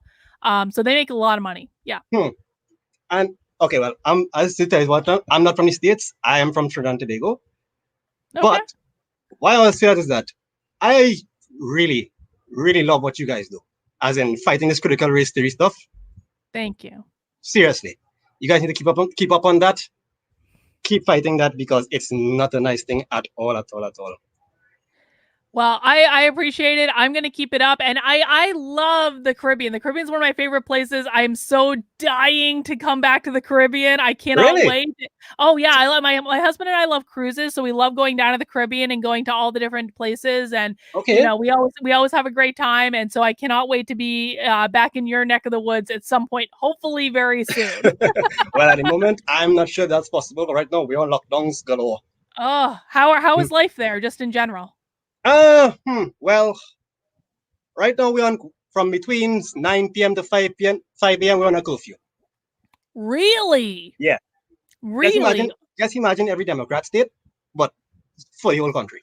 Oh my God. I am so sorry to hear that. Yeah. Well, keep your head up. You know, it's gonna be fine. We're all gonna get out of this eventually, hopefully. I hope so too. And you guys have a beautiful country, and I cannot wait to go back again someday. Okay, then. Well, it's nice talking to you. Have a good day. Thank you, Mark. Take care. All right. Let's see. Greg, you're up next. And I'm not seeing my picture, but I was That's hoping okay. that was going. Well, I want to thank you because you inspired me. I just spent a whole lot of time over the last 20 hours studying the history of critical race theory or critical theory in general. And it's really being battled a lot in our churches. There's a Presbyterian seminary that is now spouting this nonsense. So it's really deep into our culture at all sorts of levels. What I learned was it has Marxist roots, and it started in the Frankfurt School, and all the terminology that we're using these days, it's all new. It's all based on previous terms. There's no real history because the world view isn't based on anything solid. But it was quite a fascinating study, and I want to thank you. I remember you talking about your knitting club and the rally, and so I had a little bit of that journey here a moment ago.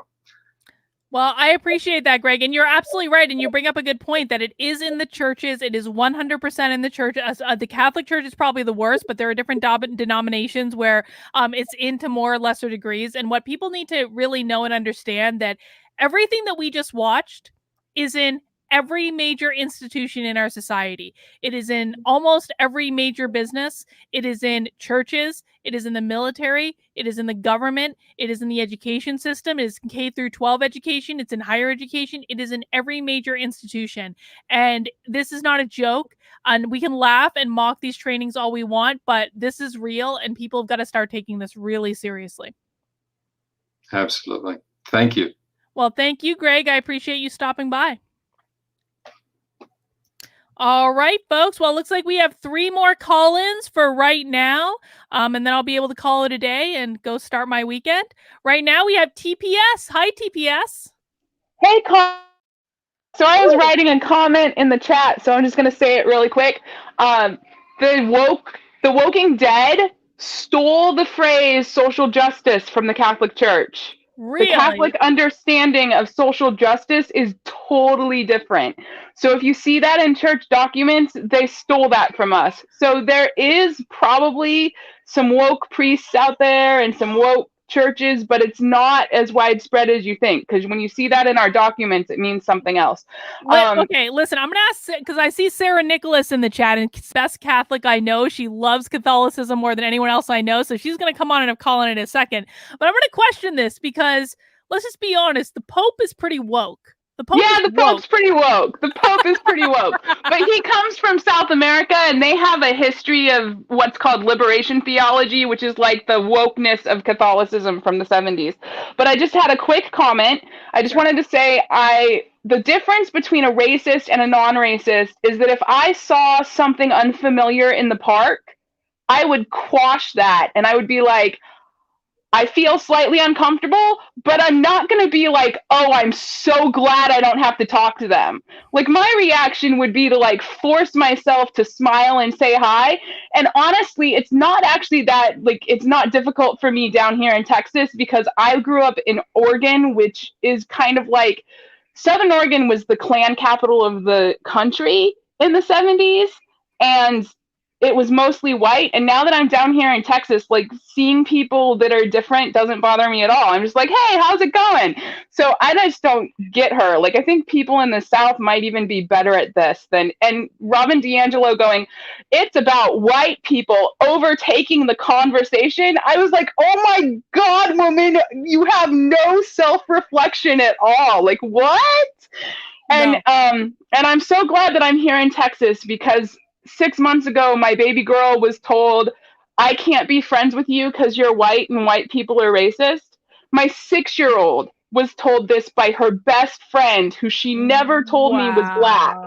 And I'm so glad that we're in Texas, because when I told the teachers, they were like, oh, we'll take care of it right away. There was no critical race theory crap.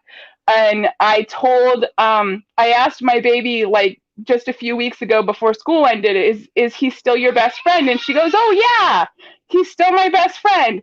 And you were telling us, be courageous, speak out.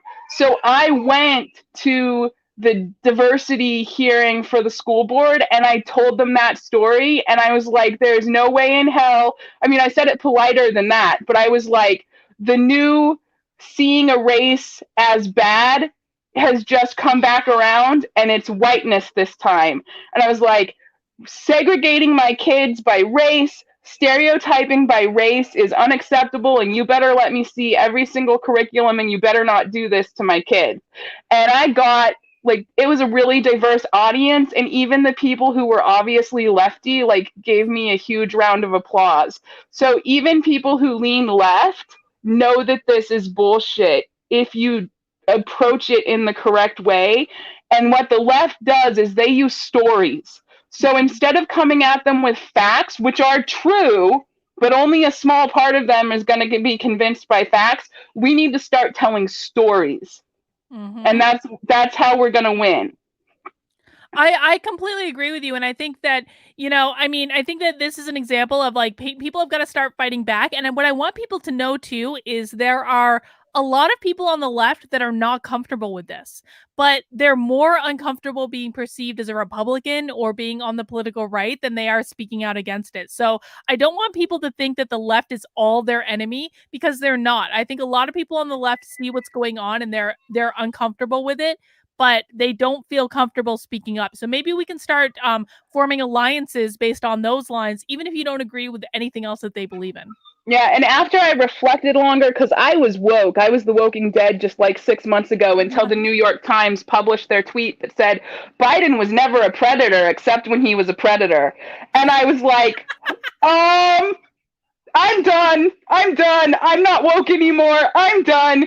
And I started realizing that these people are talking about identities that are actually my identity, like not being heterosexual, growing up with gender confusion, things like that. Like they're speaking for identities that I hold, and I happen to be Catholic. So obviously there's teachings about that and how you should live, and I happen to be bi, so I chose a husband. But whatever, like they're speaking for me. They're speaking for people with different sexualities. They're speaking with people who had gender confusion. And I'm like, you know what? I'm going to claim that identity, even though I'm living the Catholic teachings. Like, I'm going to claim that identity and say, you don't speak for me. 67 to 90% of us grow out of this gender crap. You don't speak for me. My culture is not white. It's English and German and Catholic. And if you think that Catholics have the same culture of the WASPs in this country, you're crazy. Like it's totally different. So I'm like, I'm not going to let you speak for me anymore. I'm going to claim that identity that you're trying to steal from me. And I'm going to say, I have a queer identity, even though I'm living hetero, and you do not speak for me. You don't speak for my gender confusion because I grew out of it. So stop medicalizing kids, because I am one of those people. And we just need to claim that. We need to say, okay, if you're only going to listen to me if I have this identity, then I'm going to claim it if it really is part of my identity. And the reason I didn't claim that stuff before is because I don't think of myself that way. I'm a person. Like, I don't think of myself as, oh, I'm bi. Oh, I was gender confused. I think of myself as like me, you know? And they break people up into little pieces. Absolutely. And I really do. I've thought a lot about, like, if I was growing up now, if I was in my teenage years now, I am almost certain they would have tried to medicalize me and convince me I was trans. Really. Because I just wanted to play with the boys. I wanted to do all the boys' sports. I didn't want to do girly things at all. I had short hair. I dressed like a boy. I really think that if I were growing up and going through my teenage years today, people would have tried to convince me I was trans and would have medicalized me. And even worse, I think I would have bought into it because that's the person I was when I was 14 years old. Exactly. And I don't get these people because they're like, I feel non-binary because I'm not female or male. And I'm like, oh my God, you need a dictionary. Feminine and female are not the same thing. Like, what? Anyway, there's other callers, so I'll let you go. But I'm so glad I got to hop on the show today. That is awesome. Well, thank you for joining TPS. I appreciate the support. We'll see you soon. All right. Next up, we have 2 more callers, and next up we have Ron. Hi, Ron. Hello. How are you, Carlin? Good. How are you doing? I am doing well. Love your show. I'm not going to lie. We found you through Gothics. and Oh, that nice little debate that you did the other night, if that's what you want to call that. did you think I was too aggressive, or did you think I was just right? I would have, had it been me, I think I would have probably gotten a lot more aggressive. So not aggressive enough. My wife, she goes, "Oh, I know who Carlin is." She goes and talks with schools and different stuff, and she's just, I really like her. And then we were watching earlier, and she was critiquing, going, "There is absolutely no research. There's no study." It's like, no, there's no research or study to support any of these opinions, and that's all it is. It's, man. And then she's been going, or as she's discovered Gothics through me over the last week or so, she started doing a little bit more studying. She goes, "I don't remember this even 2.5 years ago," or we have a 21-year-old and an 8-year-old son. And she goes, "I don't remember any of this with our 21-year-old. It's like, it wasn't as prevalent. It was there, but it wasn't as prevalent. But now we're watching everything that is coming through with the 8-year-old, because especially them being stuck at home this last year, or last year and a half. Yeah, we have much more visibility, and I'm not looking forward to them going back to school. Yeah, and you're gonna have to pay real close attention. I'm not gonna lie to you. It is bad. There is not, every once in a while we'll come across it. There was a school in New Hampshire, and I won't name the town they're in, Bedford, but we accuse them of doing critical race theory in school, and I had heard from several parents that they had, and Bedford came out and was like, no, we're not doing critical race theory. We don't know what you're talking about. You are making all this up. Well, guess what? Then we found a whistleblower that knows, that absolutely confirmed, yes, they're doing this stuff in all their classes and they're lying to you. So the schools are lying. They're trying to do their best to cover it up. And I have yet to find a school that is legitimately not doing it in some respect. Now, not all teachers are doing it, but most of them are. Yeah, it's just crazy. And then I had a blessed childhood. So my dad retired from the military, grew up, lived all over the country. I don't remember racism as a kid because I was always with the other military kids. They were kids. It's like, yeah, going through, as I know a couple callers ago, talking about what's your race, human. It was for us, or what's our nationality? It's like, we're American. And they're all, well, that can't be your nationality. When we were living in Philadelphia, it's like, yes, we're American. Well, what kind of food do you eat? And it's, well, and we started listing off all these different types of foods from all across the world, and they're all, well, that's not right. It's like, no, we're American. And even to this day, anytime anybody asks me for ethnicity or anything like that, it's like, I'm American. My family came, we fought, we're American. Yeah. And people are just not learning that in the schools anymore. And it's really, it's so upsetting to me that children are not being raised to understand the history of this country. And frankly, how miraculous it is that this even succeeded, because it is miraculous that this thing succeeded, that this little experiment succeeded for as long as it did. And hopefully we can make it go a little while longer. Absolutely. But anyway, just wanted to hop on and say thank you for everything you're doing with everything. Cheers. Cheers and yeah, to you, Ron. I'm enjoying the after party kind of stuff here with your inviting the open mic for people to hop on, and it's kind of fun to see. And thank you so much. Thank you so much, Ron. Have a good one. Bye. Bye. All right, we have one more guest for today, and that is one of my locals members, my favorite Catholic, Sarah. Hi, Sarah. Sarah, you're on mute. Maybe. Sarah, you want to? There you are. Hi, Sarah. Oh, for those who don't know, I've got a bit of a froggy throat at the moment. I'm just waking up. I'm in New Zealand, so this is Saturday here. What's it called? So yeah, I actually want to give a bit of a heads up to people what's happening in New Zealand in relation to CRT. The government is pushing for it like you wouldn't believe. And here's the good news: there's been a shitload of pushback, and the biggest group that's been pushing back are the Maori. It is so, and because I've come to the conclusion I'm never ever going to represent the Maori people. They can represent themselves. They've got the capacity, and it's same with them.